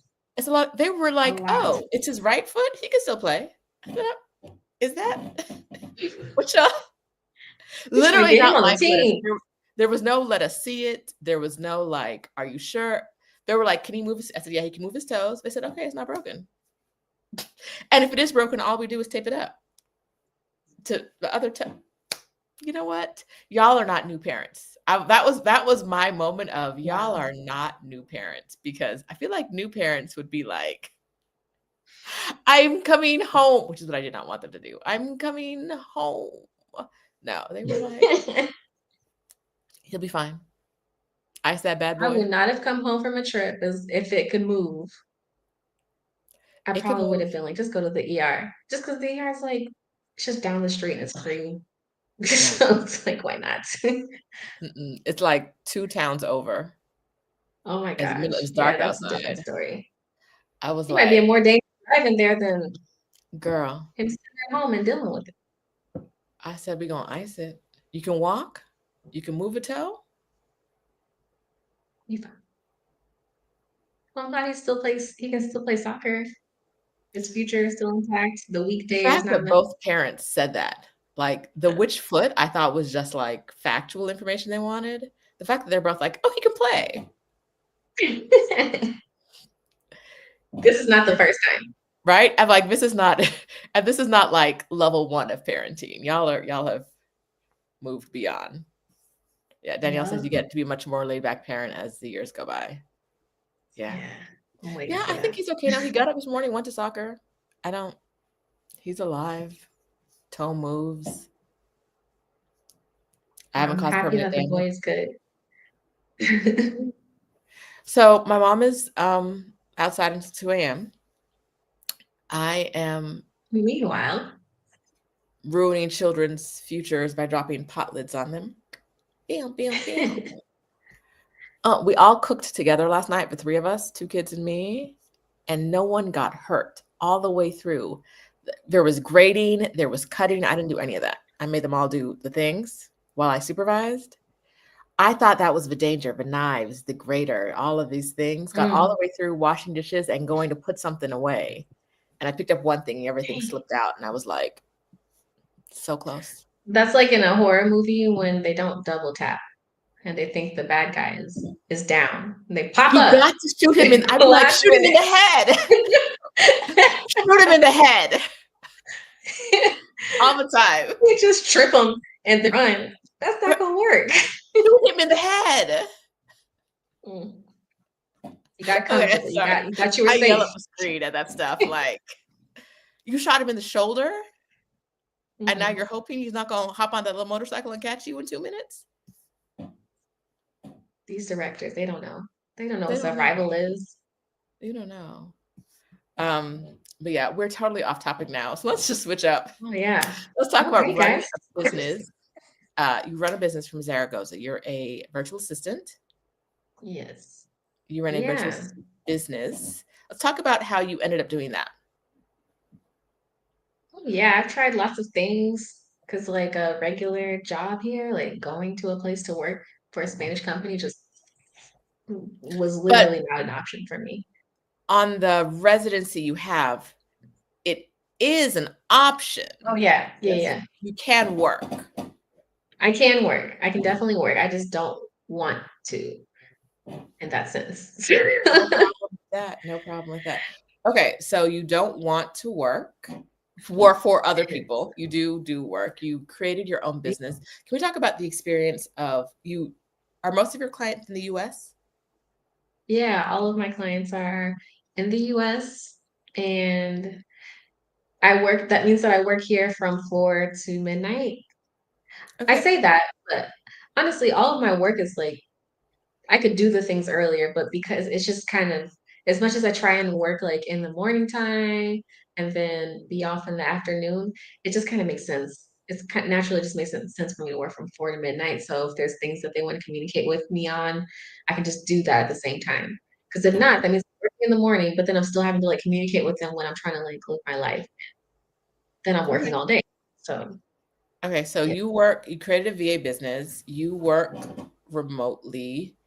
Do you, I'm assuming you do pay taxes in Spain? yeah. Yeah, I just recently started doing that because taxes here are like a lot. And so I had to like wait until I was making enough money to where I wasn't going to still be like in the negative if I were like officially established here in Spain. So once I got to like the number that I had in my head, I registered to pay my taxes here because I was paying my taxes in Spain before, so I've always been paying taxes. And like the amount that I was making before wasn't like enough to like raise like nobody here cared. But I wanted to be officially making money here and paying my taxes and being a resident here. Anyways, so I got an accountant and they told me what I had to pay and I was like, oh juice. Okay. Back to square one, need some more money so I can pay these taxes and still Okay. be comfortable. But with that being said, it is true. Like I'm not paying insurance every month or I don't know, all the other things you have to pay. And if I decide to have other kids, then I will have 6 months paid time off. And things like that, it kind of works out. Or if I'm going through like a mental crisis, then I'll have paid time off again. Like you Wait, could let's talk literally just about be like, that. What yeah, if you have a mental crisis, you can get paid time off? yeah, like you can like it's considered an illness, and so you can get paid time off for But not, and that's not from your employer, that's from the government that. because Well, you are your own actually, I'm not employer. gonna. Yeah, I'm my own employer. So I haven't actually had that happen yet. Okay. That's it yet. Like I'm waiting. But so I will say that I'm not really clear on how it works, but I know a lot of Mhm. people who have just like taken off for and have paid time off for that. Okay. So that is an option. I don't know how it works for autonomo, but being a freelancer, um, but there are ways to do that. Okay. So yeah, All right. And 6 months paid time off is what you get when you have a baby. for Do the mom and 4 months for the dad. I was going to ask about the dad. So 4 months for dad, 6 months. Is it always? Can you spread? Can you? Does it have to be immediately after the birth of the baby, or can you do 6 months and for the woman and then 4 months for the dad? Yeah, you split it up if you need to. Oh, Yeah, that's so I think there's like nice. 6 weeks that both parents have to take off immediately, Really? and then after that, yeah, and then after that, you can spread the rest of it out. My immediate thought was, I wonder if American women would be glad that their partner had to be not at work, paid for 6 weeks, or would that just be another burden for a lot of them? Like how That's a good question. helpful versus hurtful, right? If there's someone in that, and I know it's going to depend on the relationship. I was just thinking in general. Yeah, I know a lot of women who would be like, "Please go to work, please get away from I me." would really hope that it would be helpful. Barely stand after I gave birth. Like I just felt like a stick figure. Like this is what was holding me up right here. Mhm. Like getting out of bed, I couldn't. I had such a hard time doing it, and so I was just like, how am I going to do anything without this man here to help me? And I know people do it all the time. Let me just be clear about that. But it's fucking hard, no matter what benefits or whatever you got going on. So, like, any help that I could get, I would want to take. Hopefully, the partner's able to provide help and not stress. Yeah. Listen, I see all them stories they be typing into the Reddits talking about he did this. I saw one the other day, and this woman, I think she had, I don't know if it was baby or surgery, and she made herself special meals because she could only eat certain things. And he ate all of them and then was like, well, what's the big deal? We don't poison them enough. God. Oh my gosh. I said, She That's made special nice. meals for herself after whatever it was. And he ate the meals and was like, I was hungry. Yes, it was birth. While she was in the hospital, he ate the meal. She came home, there was nothing left. And he was like, so cook. Right? What's the Yeah. Uber Eats, like figure it out. Oh Uh, yeah. Yeah. Awkward Black Nomad was saying that there's more present fathers in Europe. Okay. Um, I think I've been here so long that I start to forget what was the norm back home and what is the norm here, Mhm. and that they're different. But I do remember when I first got here, I used to do private classes, English classes, and go to people's houses and stuff. I found it interesting to see things like the dad was a teacher and the mom was a lawyer. I don't know, that just like blew my mind. Because those are like totally Mhm. different tax brackets, and it's not in the order that we would usually see it. Usually like the mom who's a teacher and the dad who's a lawyer. But yeah, and then because of the type of schedule that I oftentimes did see the fathers being like super present, and I just remember finding that to be odd. Not to say that that's not happening in the US, and maybe it's happening more and more now, but at the time in 2016, that was weird to me. Yeah, I remember being in Germany with coworkers and they were like, let's go do something for the weekend, my German coworkers. And all of a sudden it's the dad and the kids. I don't know what the mom did, but like our the work outing with a coworker from another country included the kids. And I was Mhm. like, Oh yeah.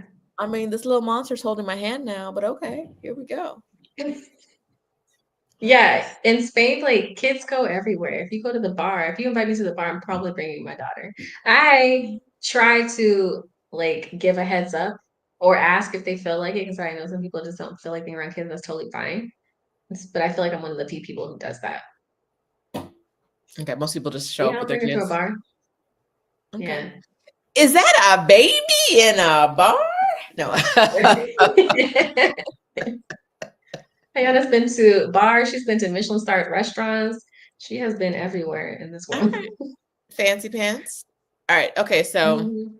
let's talk about creating the business you created. So a lot of times we Yeah. talk about like when people talk about getting work in other countries, um, it can be hard. It can be challenging to get work in other countries. So one of the Mhm. solutions is to kind of like make your own work. So let's talk about making your own work. What was that like? Yeah, so as soon as I got here, I was doing like odd jobs on Upwork. Hmm. And I always kind of was doing those types of jobs like editing podcast or being people's assistants for different things that they needed, translating, whatever. And it was just kind of like a side job. I didn't think much of it. But then when I started thinking again, like after another existential moment was when I like really stopped doing auxiliary work, being a language assistant. And I was like, oh, what am I gonna do now? And didn't actually figure that part out. I figured out how to be happy, but I didn't figure out my job.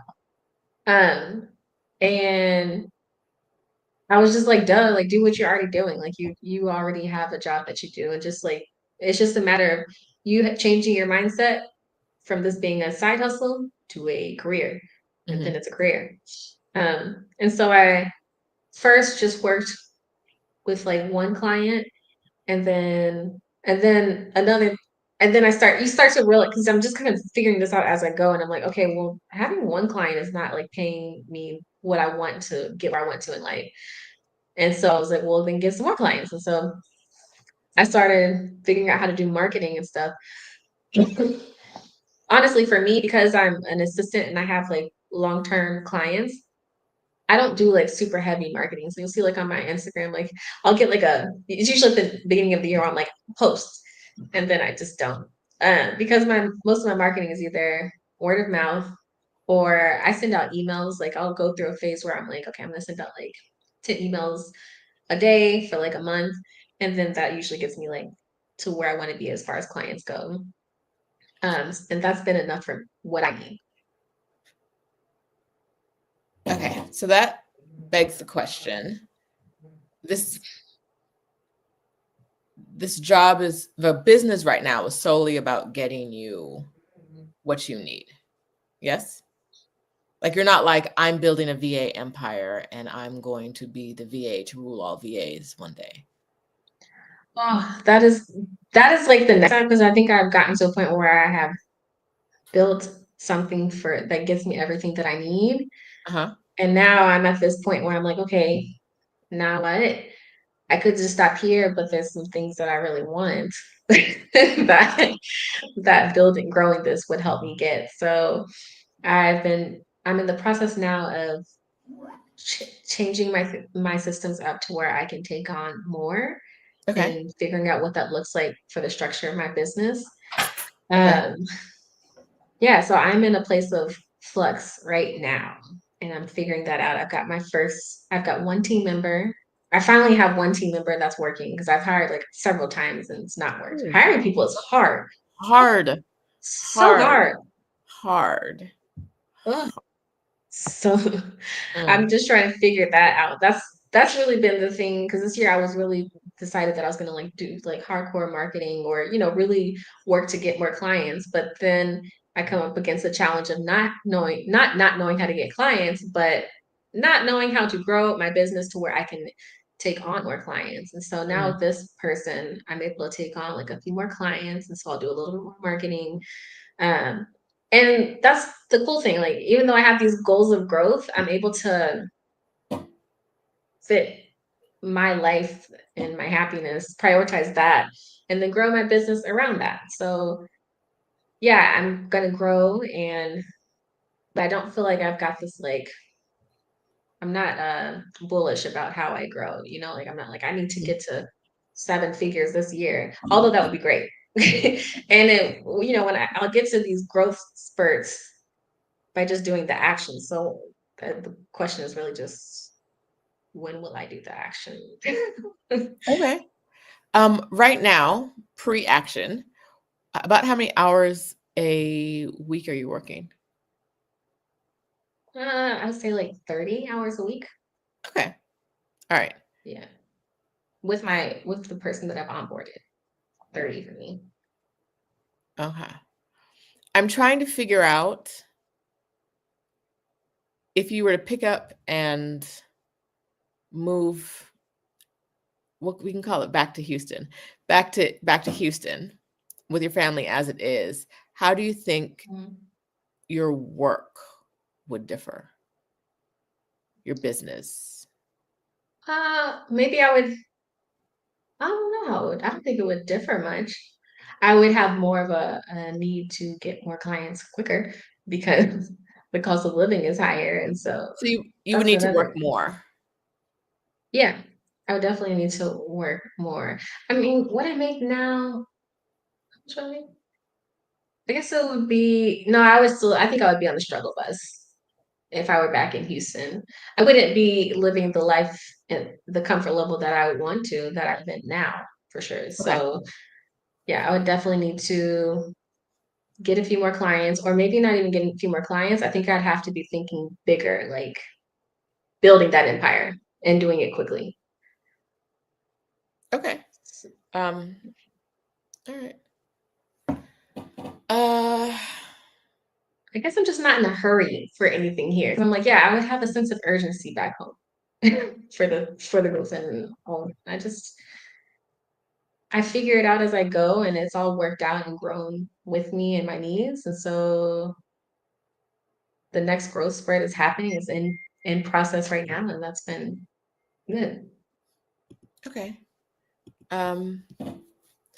Kyoka, who already don't like. It's fine. Wants to know if you'd move back to Colombia. She heard a lot of expats love it there and your husband's home country. He wouldn't move to Colombia. He would not, you said? No, he's. I mean, we're both happy here, and like I don't know what expats are doing in Colombia, but like there's not a lot of jobs in Colombia, Mhm. and so I mean, it would be fine for me because I have a job that's not specific to where I'm living, but he has a job that is kind of specific to where he's living, and he would have a hard time getting work there. Okay. All right. Not to mention the safety factor. Like, not to say that Colombia is safe as being, or doesn't feel as safe as being here in Spain, right? It's probably on par with living in, at least in Texas, because that's the only place I've ever lived. So that's why I say Texas specifically. But like he really appreciates not having to look over his shoulder and be as What part part of Colombia were they from? Cali, which is pretty. If you know, you know. It's got a little Grew reputation. up in the 90s in Cali, Colombia. So Yeah. yeah. All right. So Adelia wants to know, can you speak to being in a culturally mixed relationship or how her and Richard's experience in Spain have been different? Oh, those are really good questions. First of all, it's funny. It's before Richard, I was in relationships with people who were not Black. And I thought that being in a relationship with a Black person was going to give me like, the just a little bit less work. And then of course I get into a relationship with a Black person from a different country. And so we're kind of back at square one. Okay. um, but I say that, but there is still, I do actually find that comfort of like being in a relationship with someone who is also Black. There is still that like some level of comfort or more understanding of what you're going through. If that makes sense. Hmm. So there is that, but like there's just so many things that we differ on, things that we don't speak the same language culturally. And so, for example, I think one thing we struggle with, like Richard will give his very last to his family. And I was like, what about us? Like we want to buy a house one day and we can't do that if you keep giving all your money away. Things like that, and where it's just like you're generous, and I know that that is very much a part of his culture. Um, and we clashed on that for a while because I don't even think we had the vocabulary on how to maneuver that subject matter because Hmm. that was just such a natural thing for him to do, and that was such a natural thing for me to do.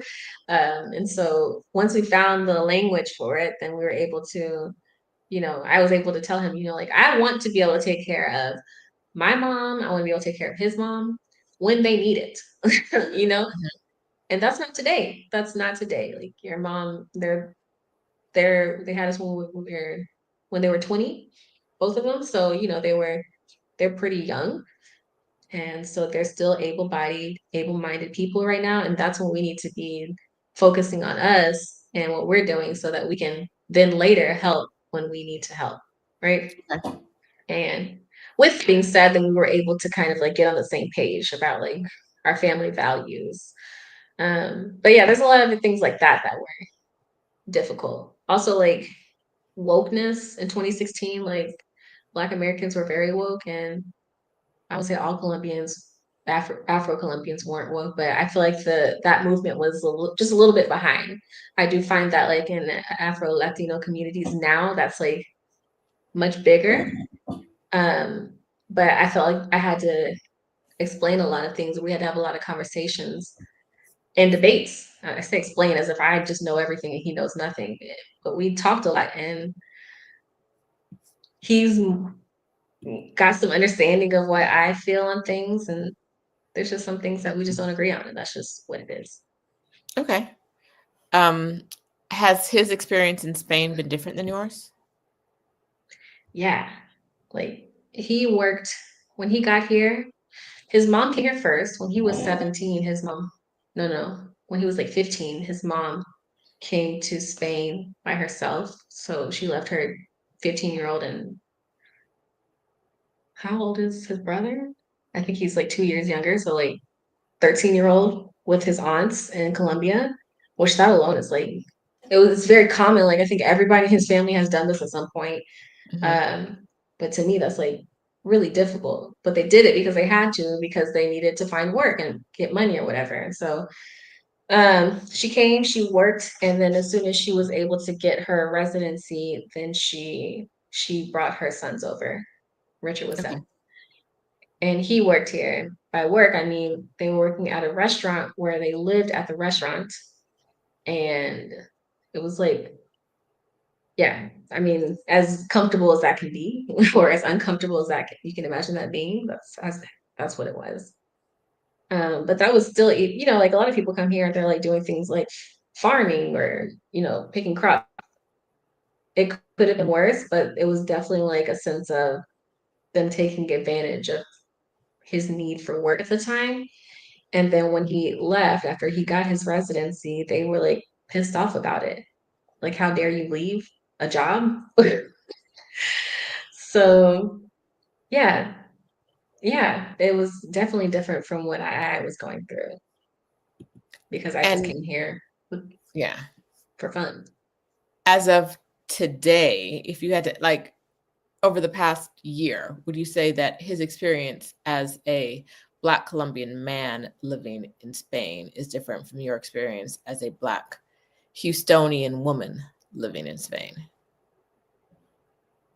Uh, I think my husband is very like positive, or like he doesn't complain about anything, and I don't see a lot myself. Like he doesn't have like altercations and or anything Mhm. like that, and so I can't. He doesn't like report to me a bunch of stuff, but he has been stopped by like immigration police and things like that.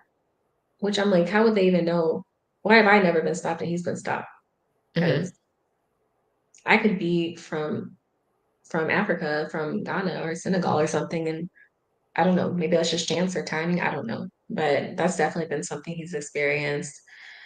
Um, but other than that, I honestly don't think that he hasn't reported anything back. Because sometimes when he says things, I'm like, that's trauma. Like he'll tell a story and I'm like, that's like not a good thing that happened. And so I don't think it registers to him sometimes that like a bad thing happened or like a racist thing happened. Like I don't think he's like one to like put the title to it. So unless he just happened to tell me a story and I happened to realize like that's fucked up, he wouldn't call it out. Okay. Okay. Um, all right. What haven't we covered that you want to talk about? Do you think we should talk about here? Oh my gosh, you've talked about so much. So much. You've been all over the place. Um, I know. I started a business, got a business loan, and then the business failed. That was Ooh. fun. A business The loan business failed. I changed my mind. from a Spanish bank, Yeah. lending institution. Yeah. Okay. How was it? Back up a second. How was it getting credit in getting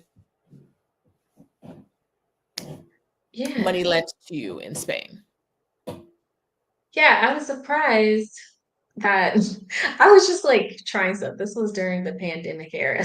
So, actually, I think the pandemic started in March 2020.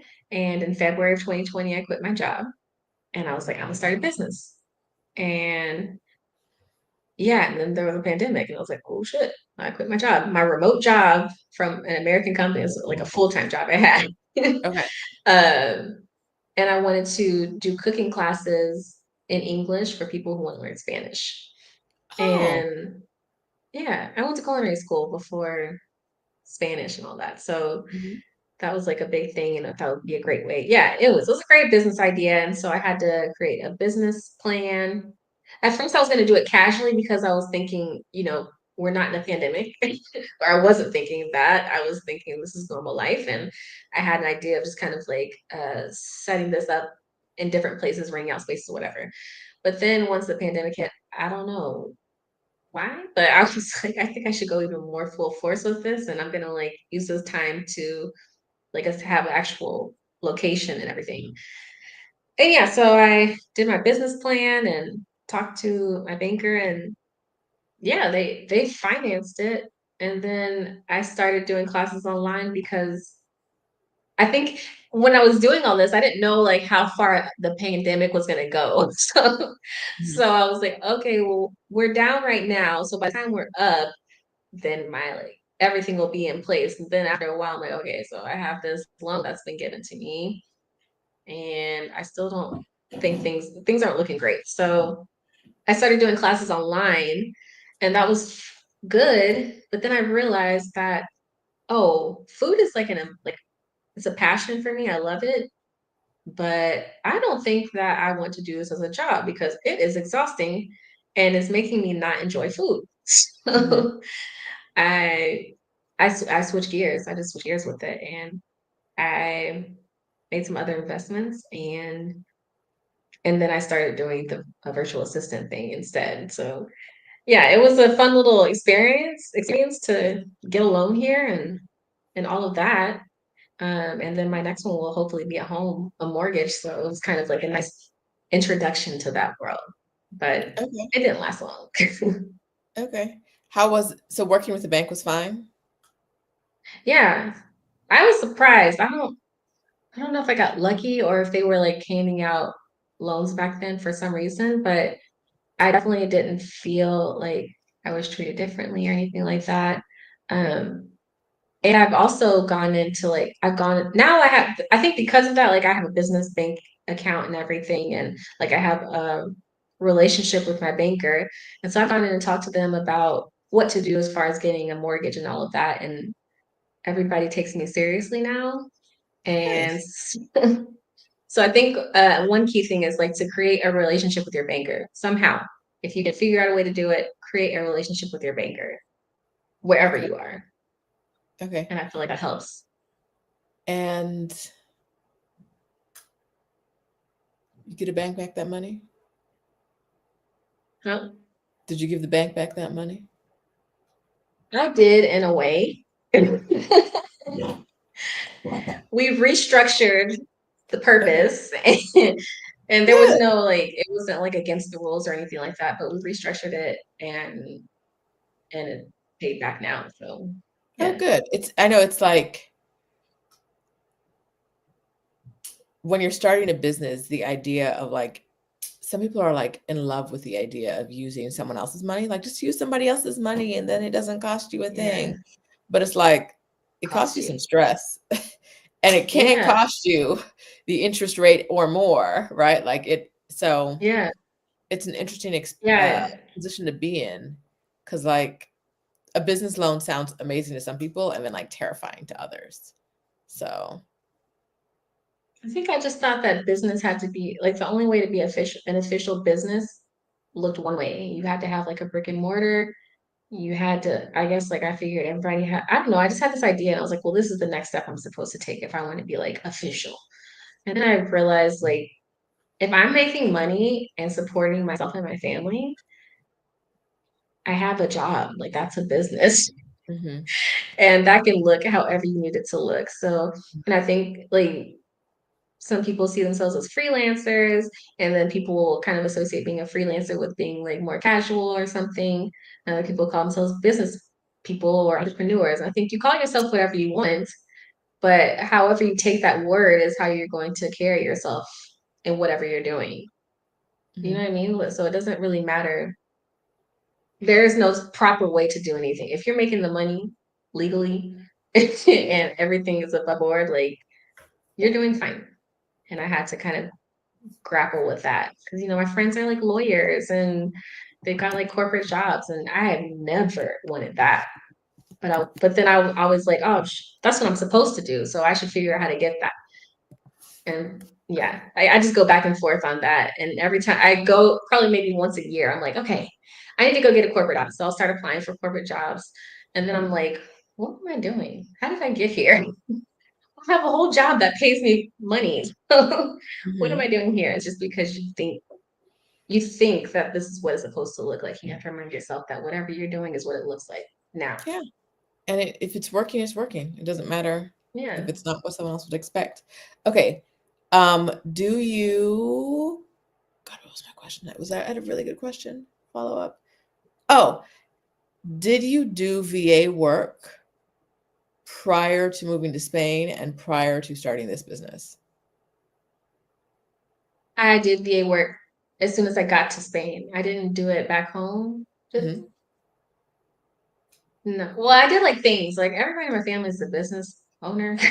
So I would do things for people or whatever. But no, I didn't really start doing it until I got here as a side hustle.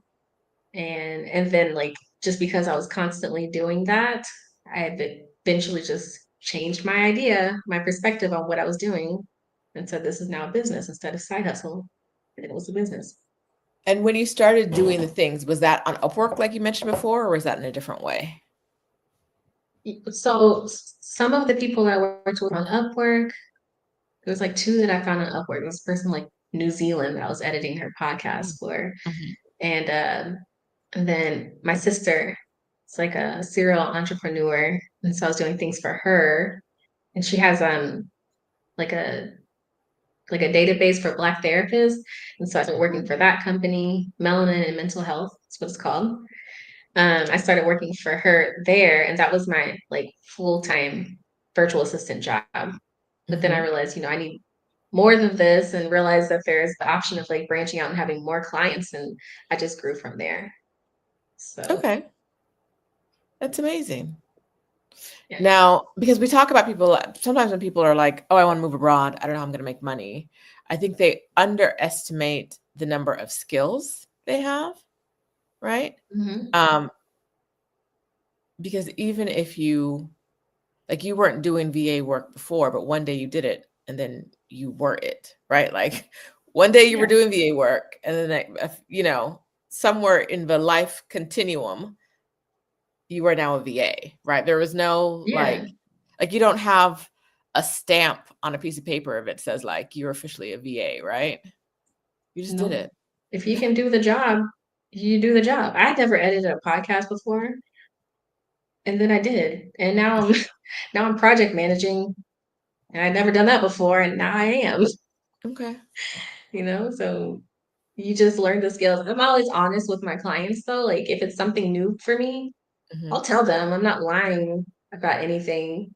But a lot of times because I work with small businesses, and so it's either them or me, right? So, and they've never done the thing. And so if I'm willing to, because I love learning new tasks and I love business, which is why, I mean, I haven't even touched the tip of the iceberg with all the businesses I've tried to start before. Uh, and, but yeah, I love business and that's why I keep doing it. And so I love the idea of learning how to register a trademark or uh, create an event for a fundraising event, or fundraise $50,000 in a year, which has been my recent task. Like I haven't done it before, but once I've done it, then I have, and I can keep doing it. You gotta start somewhere. Yeah. So like, yes, you have to start somewhere, and often starting your own business when moving abroad, depending, I want to say that it can be easier than getting a job. But what I mean is that logistically, legally, et cetera, it can be Yeah, easier.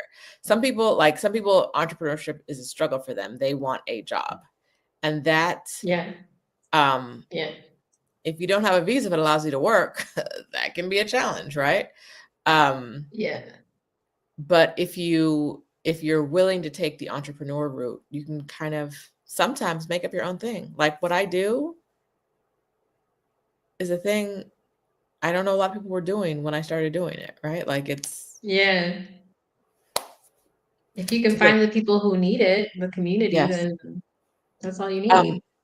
speaking of, what would I, what would I, if I was looking for the thing that I'm looking for, where would the thing be?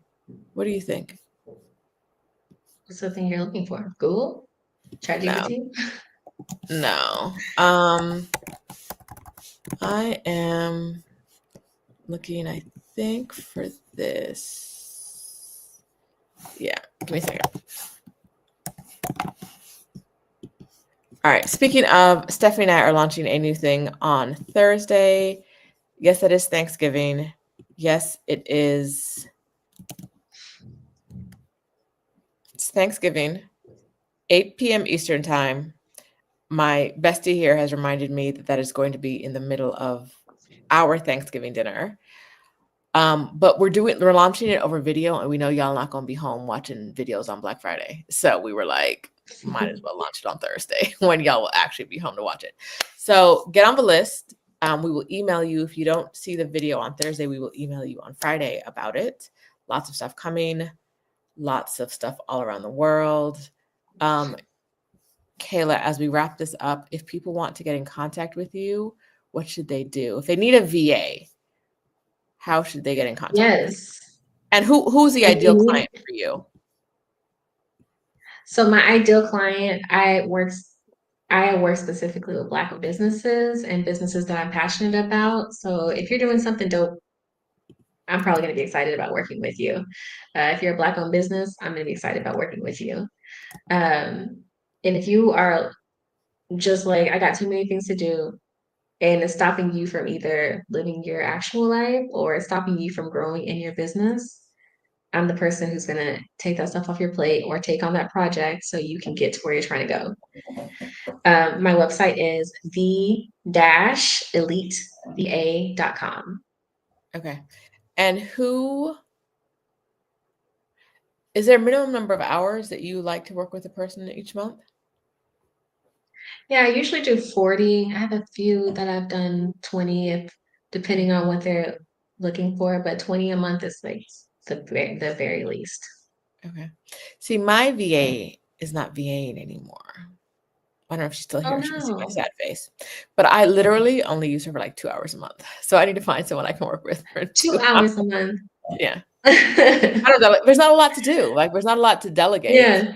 Like there Yeah. could be a lot to do if I was a person who does a lot, but I'm not. So systems and routines and the same thing over and over again. It's like 2 hours, literally 2 hours or less for the past year, I would say. Yeah. But I need I to have a find a 10-hour VA. week, not 10-hour week, 10-hour month package. And I'm starting to phase that out because what happens, I'm just going to be honest, with when I have clients that are requiring 40 hours a month or 20 hours a month, the risk of me like not, I would say forgetting. I will say like it becomes harder to put energy into the really, really, really small things. Hmm. And the solution I have for that is just to keep my packages at 20 Yeah, and 40. it totally I know makes that sense. I sounds just need to terrible, but find you gotta someone. find the solution, you know? You got to find, listen, and that's the thing that I want more people to recognize. Your business works better when it's designed for you instead of designed for other people, right? Yeah, Those people yeah, don't have to live in your business every day. You do. So yes, you yeah, might meet someone who's like, I'd love a VA to do 2 hours a week of work a month, but if it does not work with your workflow and it's annoying, like why would you do that? Right? Like you yeah. got to be real with what you need to do for your business and not let other people tell you what your business is. No, I feel you. But if y'all need help, y'all got a project coming up, you need me on it, I'm all about that. Because that sounds like fun. I feel like y'all do really cool things. We do And do really cool y'all are things, doing the dope things. but 40 out, child. I said Ne- 20 or 40. okay, okay. What was I gonna say? Also, for people, I'm in Vancouver. There's a child walking above me right now. I'm in Vancouver, and I'm doing an Exodus Summit meetup next Saturday, November 30th. Does that sound right, Keila? Is that a date? Yeah, Saturday, November 30th at 5:30 p.m. in East Van. Don't have the exact location yet.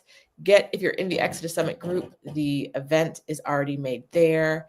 I would love to hang out with you guys in Vancouver. I'm on the island now, so there's no hanging out. It's just me and Colt. Come to Spain. Listen, I already saw you in Portugal. I'm gonna see you in Spain again one day. I'm gonna see you in That Spain. was like another lifetime ago. It wasn't it? So It felt long. like it. Yeah. The it's still cold. It's still dreary. And the one kid's at soccer, another one was gonna go to soccer later, but they were like, but our plans for dinner are supposed to happen right after soccer. So it would make sense for you to come to soccer with us. Oh, look at you I being can't. a great auntie. It's no, I don't want to go. I was like, then they were like, you can stay in the car if you want to. Hours of being in a cold car, which is Bring a barely book. just this much. I can find something to do. I can have some videos to edit, like we talked about. I can edit some videos. Yeah. But hours of being in the car, which is a smidge warmer than ours of being outside. Yeah. And sometimes it's colder in cars. I feel like it just feels like a Yeah, refrigerator in there. yes, they are. I'm like, how do y'all people? Stephanie always says boycott winter, and I always come here for Thanksgiving, American Thanksgiving in Canada. It's the worst mistake I make every year. We But you have keep to. doing it. I guess this is what love feels like, making There you go. terrible Yep. decisions for other people. Traditions. Ew. Hmm. I'm in here with the heater on and my feet are like frozen. I'm wearing socks. I'm wearing a full, should be warm. My feet are frozen. And because it's the winter, I'm just whining at this point. Because it's the wintertime, I don't see the deer. Like normally the deer come and hang out. I'm in the lower level. Oh, The deer come and hang out outside my door because the door to my bedroom, which is not this room, the door to my bedroom is right by the garden. So I say they're coming to see me. Maybe they're coming to get snacks from the garden. Potato, potato, right? Doesn't really matter. it's Either way, like when your mom comes to see you in Mexico. Like it doesn't matter why she's coming to it matters. Mexico. It matters. It She's does. there. It does. The deer don't be inside though. The deer don't be inside talking about when are you gonna feed me. Girl, don't you have Boy. a home? The deer are in their home. They're out. Their home is on the other side of that glass and that wall. She'd be inside with me. Listen, She loves it, Mom. She's just playing. You need to come visit her more in Mexico City. I know you're in Merida, but she could probably spend more time with you in Mexico City. okay, and on that note, it's time to end this video. Thank you everyone for coming and hanging out with us. This was so much fun. Kayla's That's it. crazy. Kayla's crazy. All right, we are ending this. Thank you guys for being here. Thank you, Kayla, for sharing your experience in Spain, your business, your family, your baby, your mom. Everything is.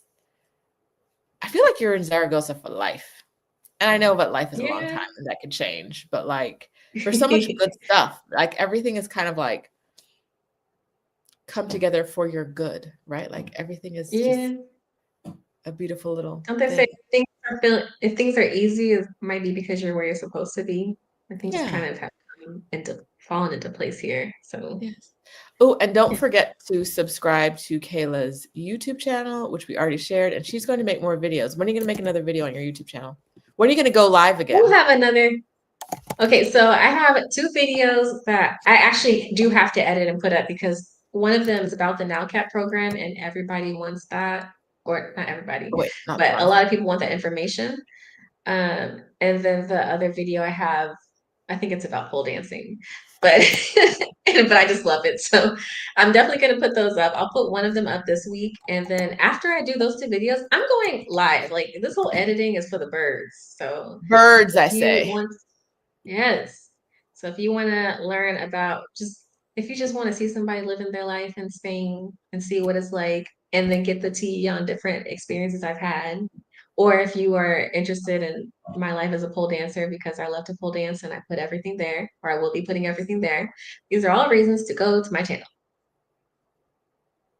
Oh, okay. So I just saw your email. So we shared the link to your business. We shared the link to your uh, YouTube channel, but you also offer one-on-one services? Yeah, so I've had people who are interested in kind of getting oriented in the idea of either starting a business or the idea of moving abroad. And I mean, I know it's a lot. And maybe for whatever reason, they just need that outside support, or you actually need some guidance or a coach who's just like, listen, stop making it difficult. Here's what you need to do. I'm here to help. I've helped people with that before. All right. I didn't get paid, Mom. I didn't get paid for it, but no, but I want to be able to help as many people as I can because that's the only reason I have like a YouTube channel is not just because I like to be on YouTube, is because I just want to be able to help people if I can. And so this is just another way that I would like to do that for y'all. So you can go to Um, that link for an okay. hour of my time and we will sort it out. All right, so we are going to get out of here. If you're on my YouTube membership, I'm headed over there right now to Zoom. We'll chat with you there. I'm also need to eat. I'm hungry. Child, being with these kids wears you out. I'm tired. I'm hungry. I'm cold. You be forgetting to do things like eat and take care of your body and put a blanket on when kids are around all the time. Girl. Okay, so hug the little one for us, our new niece, and I give will. give the hubby a high five or something, whatever, Let him know we talked about him too. Dap him up. Tell him we say hey. And give your mom a big hug, and we will talk to you next time. Thank you for being here. Okay, thank you, Rashida, for having me on. This has been a great conversation. I almost forgot that people were listening I to know. us We're as we watching. rambled. I know. Okay, but stay on for a second. I want to talk to you. Everybody else, we'll talk to you later. Bye bye. Bye.